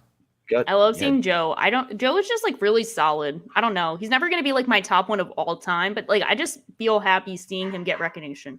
This is The one thing I can't stand about Joe is that they shaved him after the first arc.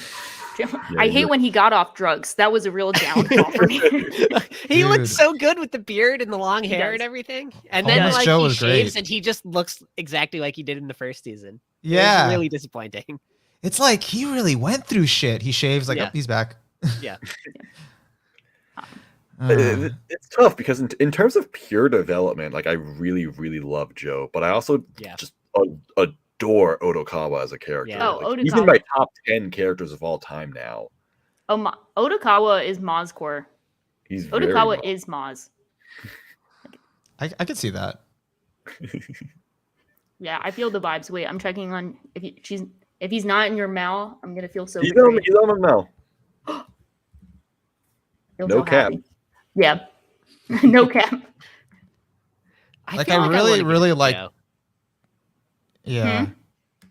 I was just gonna say I really like Joe in Nomad more than even in the first season. So, Yeah. Mhm. which is I think what Sinris just said. So, I also like. I mean, I like and I like Yuji and I do like Aaron, but I'm just annoyed that they put him in both categories. So like, fuck them. So Disqualified from both. I feel like Disqualified. there's an alternate timeline where I would vote for but I can't do it. that was in the alternate timeline where they didn't get like rushed everything. Where like the show actually finishes. Yeah. Yeah, and her whole character arc finishes. Damn. Yeah, I'll join Maz on the Odokawa train. The taxi. Thank you for not nominating Rudius. Wait, we were. Thank I was God. making this joke with the Lukes of they put Rudy in best protagonist and best antagonist, but it's like his adult voice in best antagonist and his younger Stefan as protagonist. 34-year-old Rudius antagonist. What do you guys think about Itadori? I like him as you know what we were talking about, like, I don't know. We always talk about like who is like this simple, not really like brand. He's not reinventing the shonen wheel, but he's executed well. That's how I feel about Yuji. Like, I feel like he's probably one of the best iterations of like normal teenage guy we've seen in a bit. Like, Right. I don't love him, but I can see loving him in the future, which is generally how I feel about Jujutsu Kaisen in general, where I'm like, I will eventually love this if it continues being good. Yeah, I'm on the same page with that. Yeah, like I really liked him, or I was really positive on him with the first episode, and I thought, oh, he's like a fresh take on the shonen protagonist. You know, he's just like a good guy, genuinely wants to do good. Then later in the season, like I didn't hate him or anything, but kind of like you guys, he's just sort of just there. So Yeah. yeah, I've only seen a few episodes. He seems like a very okay character. Yeah. He does not offend me. like you can't hate him. Yeah. Some Like, he's do, got but- he's got a little bit of edge to him in a way that like your classic archetypal shonen protagonist doesn't, which is nice to see, but Yeah. there isn't really anything that's interesting about him. Yeah. Yeah. I'm waiting for the sociopath arc to where he ends up in best antagonist as well. Also, I actually do think Aaron is a protagonist, but We've just need to come full clear that up. circle. I think no, he's the I protagonist. always did. I know, but it's just such an interesting thought exercise for him to be It like is. an antagonist because the way they kind of did his arc. I always Yeah. knew he was the protagonist. Even when he was the antagonist, I knew he was the protagonist. He's not my MC, but It's like what Armin thinks about him. Yeah, he's just faking, guys. It's just a prank. it's Aaron. He wouldn't do this, right? Aaron loves kids. Notorious child lover Aaron. He wouldn't want everybody euthanized. Come on. All right. On to best girl. How many of these are left? Okay. I guess 3, I think. 3, yeah.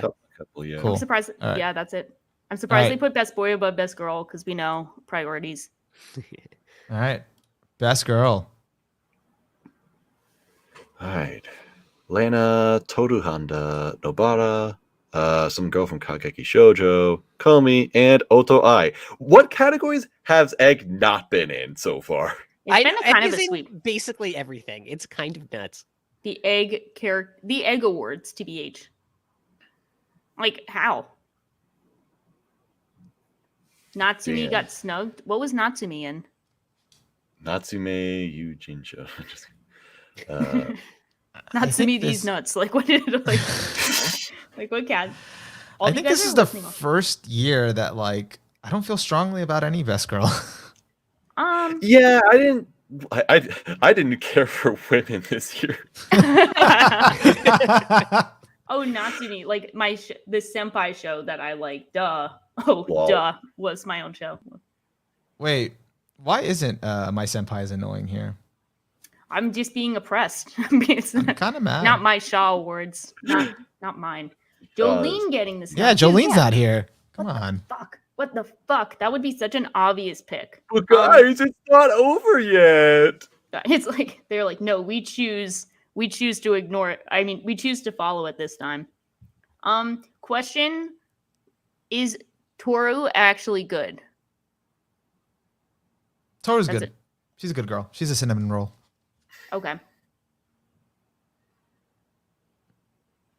Fair enough. I actually like Nobara. Like, kind of. I'm not used to liking the main girl in like super popular shonen, but I feel like she does a good job. I feel like she's pretty good. I like her. I like Komi so far. She has lasted within the community as a popular cute pick. She has the cute reaction faces, and I also like Lena from 86. I don't know. I like them. Left side, but I don't feel strongly, but I do like them. I do like Lena, but she hasn't been a lot in season 2. But what if it's season 1? Boom. What are you gonna do True. now? Maybe. I don't know. That's tough. Lena's okay. I have She's no okay. strong feelings about her.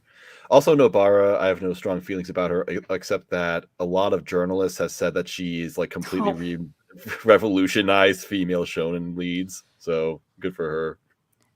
Yeah, that's Oh, kind of like when they post those like nonsensical articles. It's like the equivalent of putting Aaron and Protagonist and Antagonist. It makes me not want to vote for them despite liking them beforehand. Like it's like I don't really know about that one, but like okay. Wait, why none of the May Dragon girls either? That would have been That's kind of Where? Weird. Yeah, give me the real Toru, please. Yeah. I would have nominated. I have to forget. I forget which one it is. Hori from Horimiya, the girl from Horimiya. I had to figure out. I don't remember which one the girl is. Hori or Yeah. Mia. I actually agree with this. Where's Queen Healing from Ranking of Kings? She should have been on here. Because there's no best mom category, so Sad. I don't know. These are just kind of like milquetoast picks. I feel like we definitely had better girl picks, but I just can't remember them. Not the Year of Women. But I do have to say, would have been good too. which What? one? Yume from Daimazanon. Yeah, she would have been great. Oh, She would have been actually, great. yeah, I don't know who to pick here. Maybe I'll go with Toru. Yeah, maybe I don't even know. I might go Honestly- for Kami. Honestly, I might go for Otoi. Yeah, my God. She's like the only one I have feelings about. I gotta rep the heterochromia gang.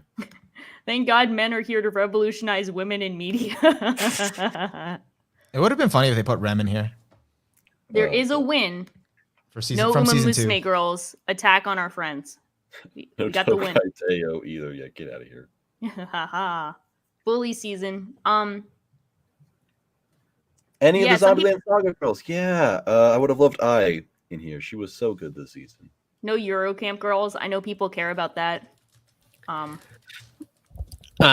My best girl of the year who's not on here was if you guys maybe already said this because I was headphones off, but Yuka from Blue Period.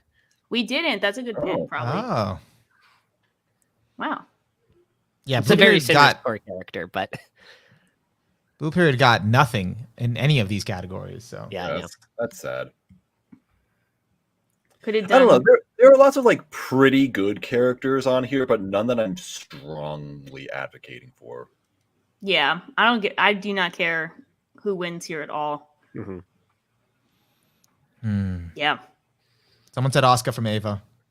I mean, if we're including movies, Except Asuka didn't do anything in this Ava. she did not. Like So Sean then and I I are massive Ray. Asuka stans, but she's not the best girl this year. No. Got it. It's Ray for once. Yeah, Wait, this is so true. she got her moment. For once in 30 years. Weird Ray that is the Vivi best isn't girl on Veda. here. Actually, It is yeah. weird that Rip Wait, that's so Gianni. weird. They didn't even do popular waifu Wait. picks right. Why isn't Roxy on here? I just thought about that. I would be okay with Roxy. Yeah, Yeah. I like Roxy. Like she gets like she gets an episode in season 2, and it's like really good. And they're like, nope. Yeah, this just sucks. Do it She's again. not a girl, she's a robot. So someone clip that and send it to Gianni. Gianni is crying. Clip it. Clip it and ship it. All right. I'm gonna move on from this Yep. category. Makes you sad. Will Aaron be in best boy? Let's go. He has to. He was in the other 2 categories. All right. Boji should be here. Yeah, Boji. Senku, Izumi. Okay, so Why are there Horimiya- 2 Tokyo Revengers the characters? fuck is this is shit? not Jujutsu Kaisen. Shut the fuck up. Stop doing this. Stop pretending Tokyo Revengers is a good show that deserves nominations. This is stupid. I cannot. You know what? On the upside, at least they got the 2 only decent characters in Tokyo Revengers in this category. What about that one dude who like had the same amount of chi furu or whatever? He like paid attention to his friend, and that took him on the same level as the main character. Like, remember that scene?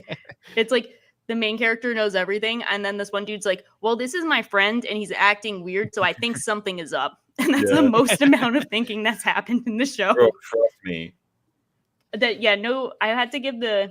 I had to like slay, but like I do like Draken, and Mikey is pretty cool. Like, if we had to pick 2, we shouldn't have 2, but if we had to do it, these are the ones.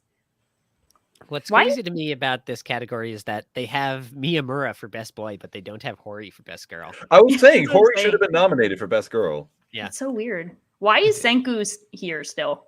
They keep doing this, and he doesn't win. I legit forgot Dr. Stone happened last year. Same. Yeah. Someone's like, "We're Shin 86." That was popular. That was like a very popular. Wonder Egg priority. Yeah, where's Naka? What the fuck? I do think Ruijerd from Mushoku Tensei got snubbed. He's like the best character in the great. show. What are they doing? he's so pure. Okay. Gamma, Joe, Oh, Oh yeah, Galma. I would have voted No for Galma. Galma. Probably. Gojo did he win last year? That might be why. Did Gojo win last year? I'm gonna Google it. Crunchyroll awards. I think he did. Oh, I hope so. I mean, yeah, but just like run it again. They do that with Deku all the time. Yeah. Yeah, where's Deku? TF. That's not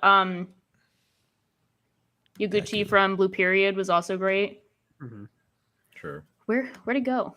Where'd they say the winners? Did they say the winners? Let's do best boy. Was that last year? Oh no, Hinata won last year Oh, From Haikyuu. from Haikyuu. We got a Haikyuu win. yeah. So they I'm could have brought surprised Gojo was back good in. then. Yeah. yeah. I definitely do Otokawa best pro tag and Boji best boy. If I were to, Yeah, I agree with that. Yeah, give it to Boji is a good boy. Oh yeah, past winners. We had the technology. I just Googled it though, so now we maintain streaming well or something. A list I of think best it's- boys and none of the pretty boy detectives. Yeah. Come Or on. Or the skating boys. Yeah, where's Longa? Oh, Longa's great. no longer. Man. Actually, he would have fit right in here. It's actually weird. This is so weird. This Or one's like Yuki not from Fruits Basket. or Ko. Am I saying his name right? I don't think so. Ko. Dr. Stone. I keep forgetting if they do Dr. Stone or No, it's Doctor. Okay, they didn't nominate anything last year for Dr. Stone, so that's Where's okay. Ganda? Atsumu is 2021. That's true. We could have had another Haikyuu. So yeah, this Wow. kind of Dr. Stone- sucks. Dr. Stone was 2019, not 2020. If you're Oh, talking but they about had to season 2. Season 2 was 2021. Yeah. I think he won. I think Senku won something at like 2 awards ago. Yeah. Okay, if Yeah. they've repeated that much. Sinris is best boy. Thank you, random citizen. Yeah. Levi was trending on Twitter, therefore he should win. Yeah, they could have definitely done a lot better with this too. Yeah. I mean, I'd keep Otokawa and Baji. I'd yeet the Tokyo Revengers to the Shadow Realm and then just replace them with like any other relevant boy from this year. I think from what I heard throughout the year, they should have just put, Izumi Miyamura parentheses before haircut. Yeah. Yes. Yeah. Just to specify. Big mark against his character. All right. I'm ready to go to drumroll, please. Anime of the year. Anime of the year. Sunny Boy, Ranking of Kings, Odd Taxi, Jujutsu Kaisen, Attack on Titan, and 8686. So this is where we're drawing the line with Wonder Egg priority. This is it. Yeah. 12 nominations, but not for Anime of the Year. God. I think this is like their subtle messaging of them telling Wonder Egg priority, like, you did everything right except this. Jujutsu Kaisen going for the repeat. The defending champion. Defending champion. Jujutsu Kaisen is the Patriots of the Crunchyroll Awards. God. Um, I mean, I can't tell you who I'd pick, so I'm not going to say anything. I mean, for me, it's an easy Odd Taxi, right? Like, They got my number 1 and my number 2 in here at least, which is Odd Taxi and Sunny Boy. So I'm happy with that. they've got my number 1 and number 2, which is Odd Taxi and Ranking of Kings. So I don't know what my second category. I don't know if they have my second. I don't know what my second is. I liked Attack on Titan, but I'm down with it being here, I guess. I don't know. I don't think Jujutsu Kaisen should just not be here because it won last year and it's still the same technically airing season. Yeah, I mean, it's Core 2. They gave it last year. That should not be here.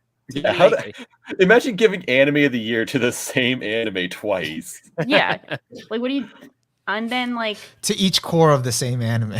Yeah, you did good job. Like, give a Super Bowl win to the first half and the second half of the same game. Before halftime, after halftime. And I also just on principle don't think Osama Ranking should be here because it's still airing, which is why we have Jujutsu Kaisen here again, and it should have like only been here once. So that's nothing against Osama Ranking, just a principle of the thing. Yeah. And like besides Osama Ranking, I still have a strong like 2 contenders, so not a bad list. Odd Taxi is the first time I've given above an 8 to an airing show in 3 years. Run it back to when you were saying that you are not strict on scores. Exactly. Also, 86 isn't finished either. Good point. Disqualify 86. Yeah, it's delayed till March.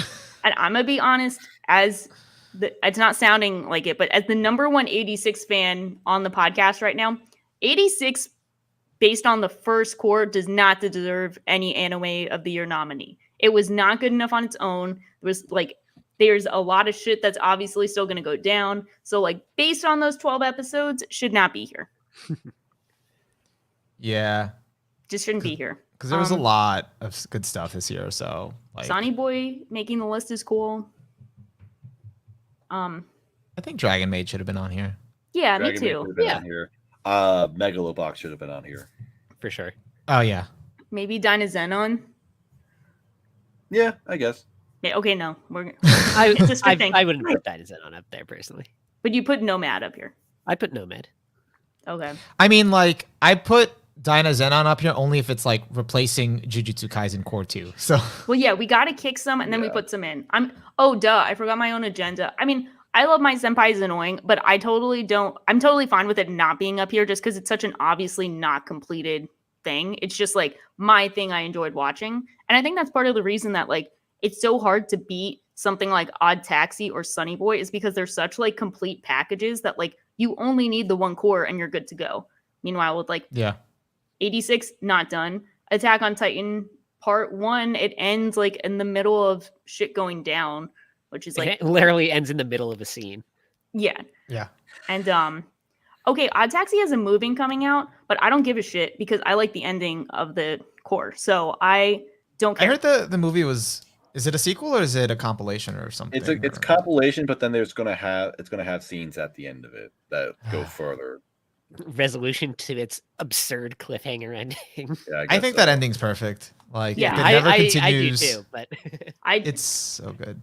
So if it so whatever happened, I know Panda's like it was a joke. I know, but I have to go hard. I choose not to listen to the movie, no matter even if it's good, that's cool. But if not, I have to have my agenda for it being like such a perfect like one core season. I mean, it's super hard to do that. So shows that can manage that already deserve high praise in themselves. I mean, when was the last time we had like a true one core seasonal that didn't shit the bed at the end? And Well- was an original. Before Odd Taxi was actually Vivi for me, but then Odd Taxi happened. I don't think that Vivi like nailed the most ending people for me. will agree though that Vivi did shit the bed at the ending. I Yeah. don't know. I like the ending, but then again, I could see people. The arguments were like it was very convoluted and like logically a lot of stuff didn't make sense. But I'm like, from an emotional standpoint, it worked. I do have a genuine answer to this question. Sorry, Ori.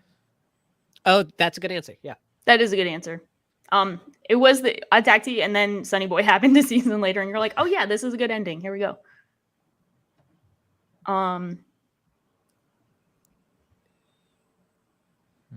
Okay, everyone in our chat, I think our like listeners are like the entire VV fan base.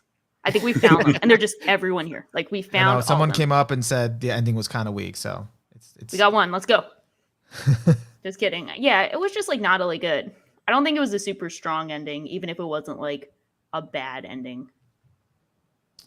Yeah. And what I didn't like about the ending of Vivi is that literally everything they did in the whole show ultimately changed literally nothing about the future. Yo, watch I that didn't be Tokyo Revengers. Like it's the same. Like they reveal in the last episode that like the decision, like the events that set the robotic uprising in motion started like even before the point that Matsumoto went back in time to. So literally the entire show was pointless. Yeah. We're also getting some other good picks. ID Invaded and Decadence, and then Sarazanmai. They had some good endings. Those were pretty cool. Decadence was yeah. mid.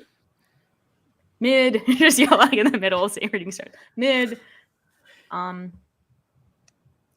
So everyone, a lot of people like Fruits Basket, but like I never actually hear people talking about like the content of Fruits Basket. So I have to like actually watch Fruits Basket to see if it deserved it. But Onimaro, would you put Fruits Basket here or? Yeah, I'd put Fruits Basket. I really Okay. like the final season, but then I was a fan of the manga kind of years ago, so it was like sort of just finally getting adapted, and it's pretty faithful to it. So Okay, that's cool. yeah, and I feel like I don't know, Fruits Basket like definitely deals with like a lot of kind of toxic relationships or like not toxic relationships, but sort of like things that anime doesn't deal with in terms of like emotions and sort of like familial bonds that like you feel like you're trapped by and stuff like that. And I just feel like it's nice to just see that addressed or like talked about. So Yeah. Oh, that's cool. That's high praise. And then someone brought up I do have Aku- something to say about the Vivi ending, but I just don't remember. So Akudama Drive's ending was one of the best parts. Okay, maybe there are other good shows out here, but for the sake of arguments, it's only Odd Taxi and Sunny Boy. They are the only good one course series with good endings. Nothing else exists. Oh, someone mentioned Akudama Drive. That was a good one. Yeah, I gotta check that out. Good original with that ended well. I agree. Forgot about that one. I'm surprised there wasn't like a category for best like animated scene of the year. That's not a fight scene, like just There are only fight scenes in the Crunchyroll Awards. No other scenes exist. all right. Those are all that matter. Because that sequence in the last episode of Sunny Boy, insane. That was the like craziest shit I've seen. That was All wild. right. I'll watch Sunny Boy. I get it. People are also mentioning Azoken, but that was a manga adaptation. and that also doesn't seem like it's done. Like Yeah. it did not feel complete. The way to remember that Eizouken was that's true. I am snubbing Skate here, but I was thinking more of like among the stuff that everyone like hypes up, you know, because the things that people get like super excited about early in the season are typically, I think, more of your stuff like your Wonder Egg priorities and your flip flappers, where everyone is like, "Oh, look at this really crazy new original thing," and then it goes. Yeah, people always go, no, not my time, not the time for flip flappers 8. I will wait. But yeah. Oh, you were gonna say something, Sinris, about Eizouken? Oh, about Eizouken, yes. The way to remember that Eizouken was an adaptation is that the way it got made is Yuasa was Googling himself and found found like a forum post where someone said that they wished he would adapt Eizouken. Wow. That's so cool. And wild. Yeah, right? Okay. Well, I've been hearing about this show, Aquatope. Out of one core. Strong original. I have also been hearing about Aquatope and literally not a single good thing. Oh, really? Okay. Yeah. I don't know what I've been hearing then. It's a PA Works original, so it's very slow, and some people like it, I guess. I think Probably- Gianni really liked it. I think Gianni really liked it. Said all you needed to say. PA Works original. We skip. Yes. Kind of Sorry. a vibe for like the Skip. first quarter and then just intensely boring from that point on. Yeah. Throw back to that Izu Koken or whatever, that color show. Oh, What is Oh it? God. Izu something. Iriduku Iriduku, yeah. Yeah. Iri Duku. Poo Poo. or Irizoku, whichever. I actually am kind of fond of the PA Works original in general. But I mean, Yeah. rarely are they great. Shout out to the PA Works original from last year, which was Apare Ranman, which got nominated for Anime of the Year specifically because Mother's Basement liked it, and that's it. Wow. That's so funny. That's it. We got to get on the judges panel. That way we just get like one anime Yeah. we just throw on there. That's with so no, funny with when no that rights. happens. If that was me and I'm like, my senpai is annoying, and then it's like the entire anime community is like, what the fuck is this show? I'm like, deserved, clear. Actually, if it were, you should just put it in every category for no reason. Best boy. No, I could argue it. Best. Yeah, I could. Best fight scene. Yeah, I could do it. I could do it if I tried hard enough. You guys like Kageki Shoujo? We've not seen it, but Not watched it. check out the Under the Scope Awards in a couple weeks, and that will probably make an appearance. Yeah. Another. Okay, so they want to go through the whole. They're bringing up every PA work show that I have tea about, but like I've seen them and I got tea. So This isn't the hot takes pod. I got you. But speaking of not hot takes, I've heard a lot of things about Link Click, and I'm wondering if like, is it technically Chinese or is it like I was gonna say that's the Chinese one, right? Yes. Yeah, so- Yeah. I just looked it up. yeah. Yeah, I've been hearing about that one. I have it ready to watch. I'll put it that way. Group Um, watch. We've seen everything collectively from the final nominees of Anime of the Year. We've all seen them. Yeah, I haven't seen Sunny Boy, but I've seen the other 5. Yeah, I've seen all. I'm up to date on all of them except Ranking of Kings. So collectively, we are a puzzle piece that has seen everything. Yep. Seen it all. Yeah. But yeah, Arcane snubbed. So I guess we all have our picks. I guess we can wind down by talking about how do we feel about these awards compared to past Crunchyroll awards. I think these ones are pretty solid. Like the best boy and best girl categories were strangely very weak. Yeah. But aside from those, I don't think there's anything too egregious. Yeah, there was just a few weird ones like best comedy and And Whatever. the double Aaron. the double. But I line. respect them for doing that. It's stupid, but I really like that they did it. Yeah. I mean, I almost did it myself, so I have to respect them. Yeah. Yeah, it's so weird to say this, but like I know a lot of we've dunked on the My Hero Academia awards where My Hero Academia gets nominated in every category, mostly unfairly. I think this year is like the Wonder Egg Priority Awards, in which Yeah. case they are mostly unfairly like nominated for everything. Yeah, That's that got the most for some reason. Wasn't the first year of the anime awards like the Yuri on Ice awards? Or was that like Yeah. the second year? Okay, That was Yeah, the first year, one. yeah. and it was worth it. Just kind of kidding, kind of not kidding, but Yeah, too much Wonder Egg. yeah, it's just very weird. I don't know. I think this is about on par for the Crunchyroll Awards, which, mostly they're fine, but there are obviously some pretty weird nominations, like Jujutsu Kaisen getting Anime of the Year twice, Aaron getting in two Antagonist and Protagonist. I think the genre categories are shaky. Yeah. This is pretty normal for them, really. Yeah. I think like a lot of the time people who are like me kind of slam the Crunchyroll awards for like pandering super heavily to whatever the most popular things are. But I don't feel like that was the case this year. There were a lot of nominations for like very like artsy shows. Yeah.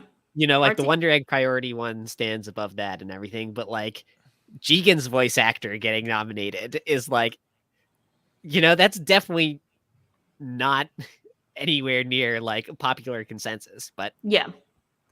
someone up there is like, I have to respect the goats.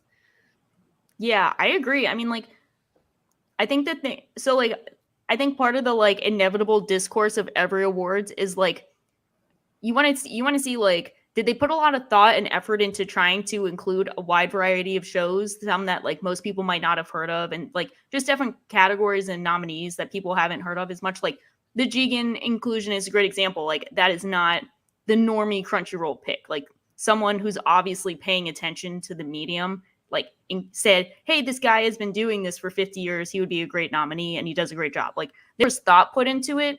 And there's a difference between was there no thought and effort put into it versus I personally do not like these categories. Right. Yeah. All right, guys, I'll watch Lupin. I get it. I got it. Yeah. I'll watch Please. We got do it. Now, this current season of Lupin is actually like not very good, shockingly, but No, I refuse. there's lots of very good Lupin, so you should watch part 4. I will catch up and I will be the contrarian voice and I will like it. I'll get there. Yeah. And as soon as we're done with this, I'm going to go back to watching The Woman Called Mine Fujiko. Oh yeah. Have fun with that. That one's good. Anime of the Year 2021. I'd be more okay with Jujutsu Kaisen like being on here again for a second year in a row if like they hammed it up and put like a title belt on the like the category pick for it and be like defending title. Will it keep it again this year? That would be really funny. Maz, what do you think? About Just this overall compared to like other years and like I just said it was about on par basically. okay. Some good, mostly good, like mostly fine, but some really weird outliers that will obviously weigh it down. But I don't know. It's like you can't take this too seriously because they're obviously going to be doing this for like the most amount of people. Like I saw someone in chat was like talking about anime trending awards or our anime awards. Like those are obviously better because they're more independent and therefore it's like they get those reflect like specific communities, Yeah. Crunchyroll is trying to do this for everyone and therefore a lot just isn't going to get covered or maybe something's going to get covered too much because that's just what appeals to people the most. Yeah. It's a tough balancing act when you got to go more universal. So Yeah. And as Carter mentioned, they need to fix the eligibility to not be so arbitrary. I think that's the biggest issue. Like it's not the actual picks, it's the rules. Because there's been some weird shit that's happened because of that every single time. Yeah. Yeah. Yeah, definitely. I think that's the bigger issue than like the individual nominees. yeah, I'm still not over this film category. Come on.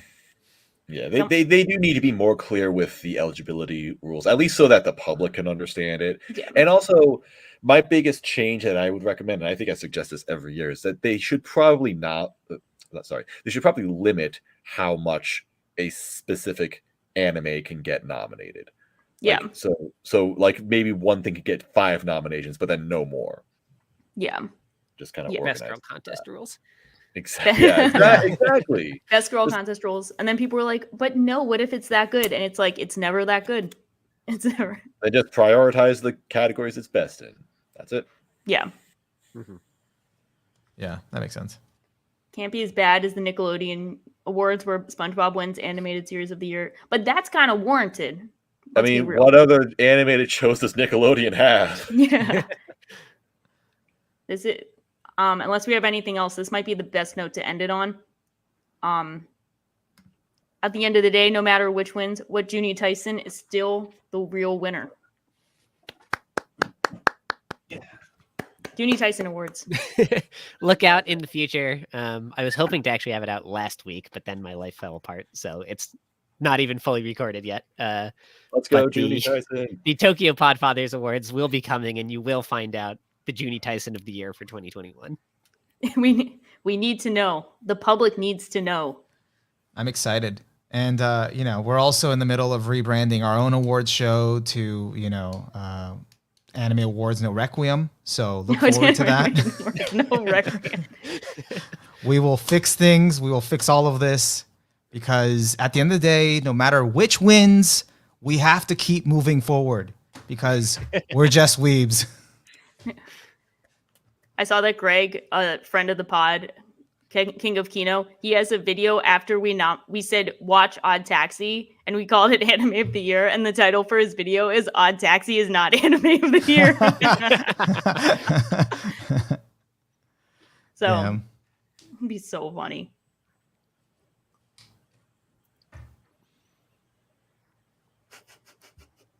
Was there no supporting character category with Aaron nominated? But yeah, thanks for joining us, Maz, Cinerus. Thank you for commenting. Thank you for thoughts. Thank you. Yeah, I don't thanks know for what else having we us, did. because it was I was like getting worried because like we normally do this every year, and then you announced that you were doing it, and I'm like, oh god, like I don't want to No. like step on another Like counter stream channel or shot. something. Yeah, exactly. Like I didn't want to have to compete or anything. But then you just like, oh yeah, you just come on to this show, and I'm like, yeah, that works, great. Yeah. It was like earlier today, we kind of had ahead of time like an idea that we were gonna do this, and then I just saw Podfathers tweet out today like, "Hey, we're probably gonna be talking about this later," and I just like messaged Shaw like, Oh no! what?" I was like, we will make everyone pick like- between their parents. Yeah. No, but thanks for coming on. So spur of the moment, and thanks Chad for joining us. Got a good turnout. Let us know if you enjoy these reactions. We might do more in the future, but for now we gotta prep for our own awards show. Yeah, so that's what we're gonna be doing for the next one. It's Anime Awards No Requiem. Yeah, That sticking was to really that. good. That's good. And of course, like if you are watching this after the stream, let us know your thoughts on the awards, on our picks, on the snubs, the inclusions. Maybe you think Wonder Egg should be in every category. Let us know. Yeah, Or and not, any I don't know. categories that you think they should have, that didn't make it and are probably cool categories that Yeah. maybe we can steal ideas from. Yeah, let us know what we can steal for Anime Awards No Requiem, aka the Weebies, aka the Golden Truckoon, anything. Anime Awards title. Yeah. All right, guys, that's about it. If you haven't subscribed already, subscribe, help us grow the channel. And, like Shaw said, leave a comment. And besides that, we got to keep moving forward. We're just Weebs.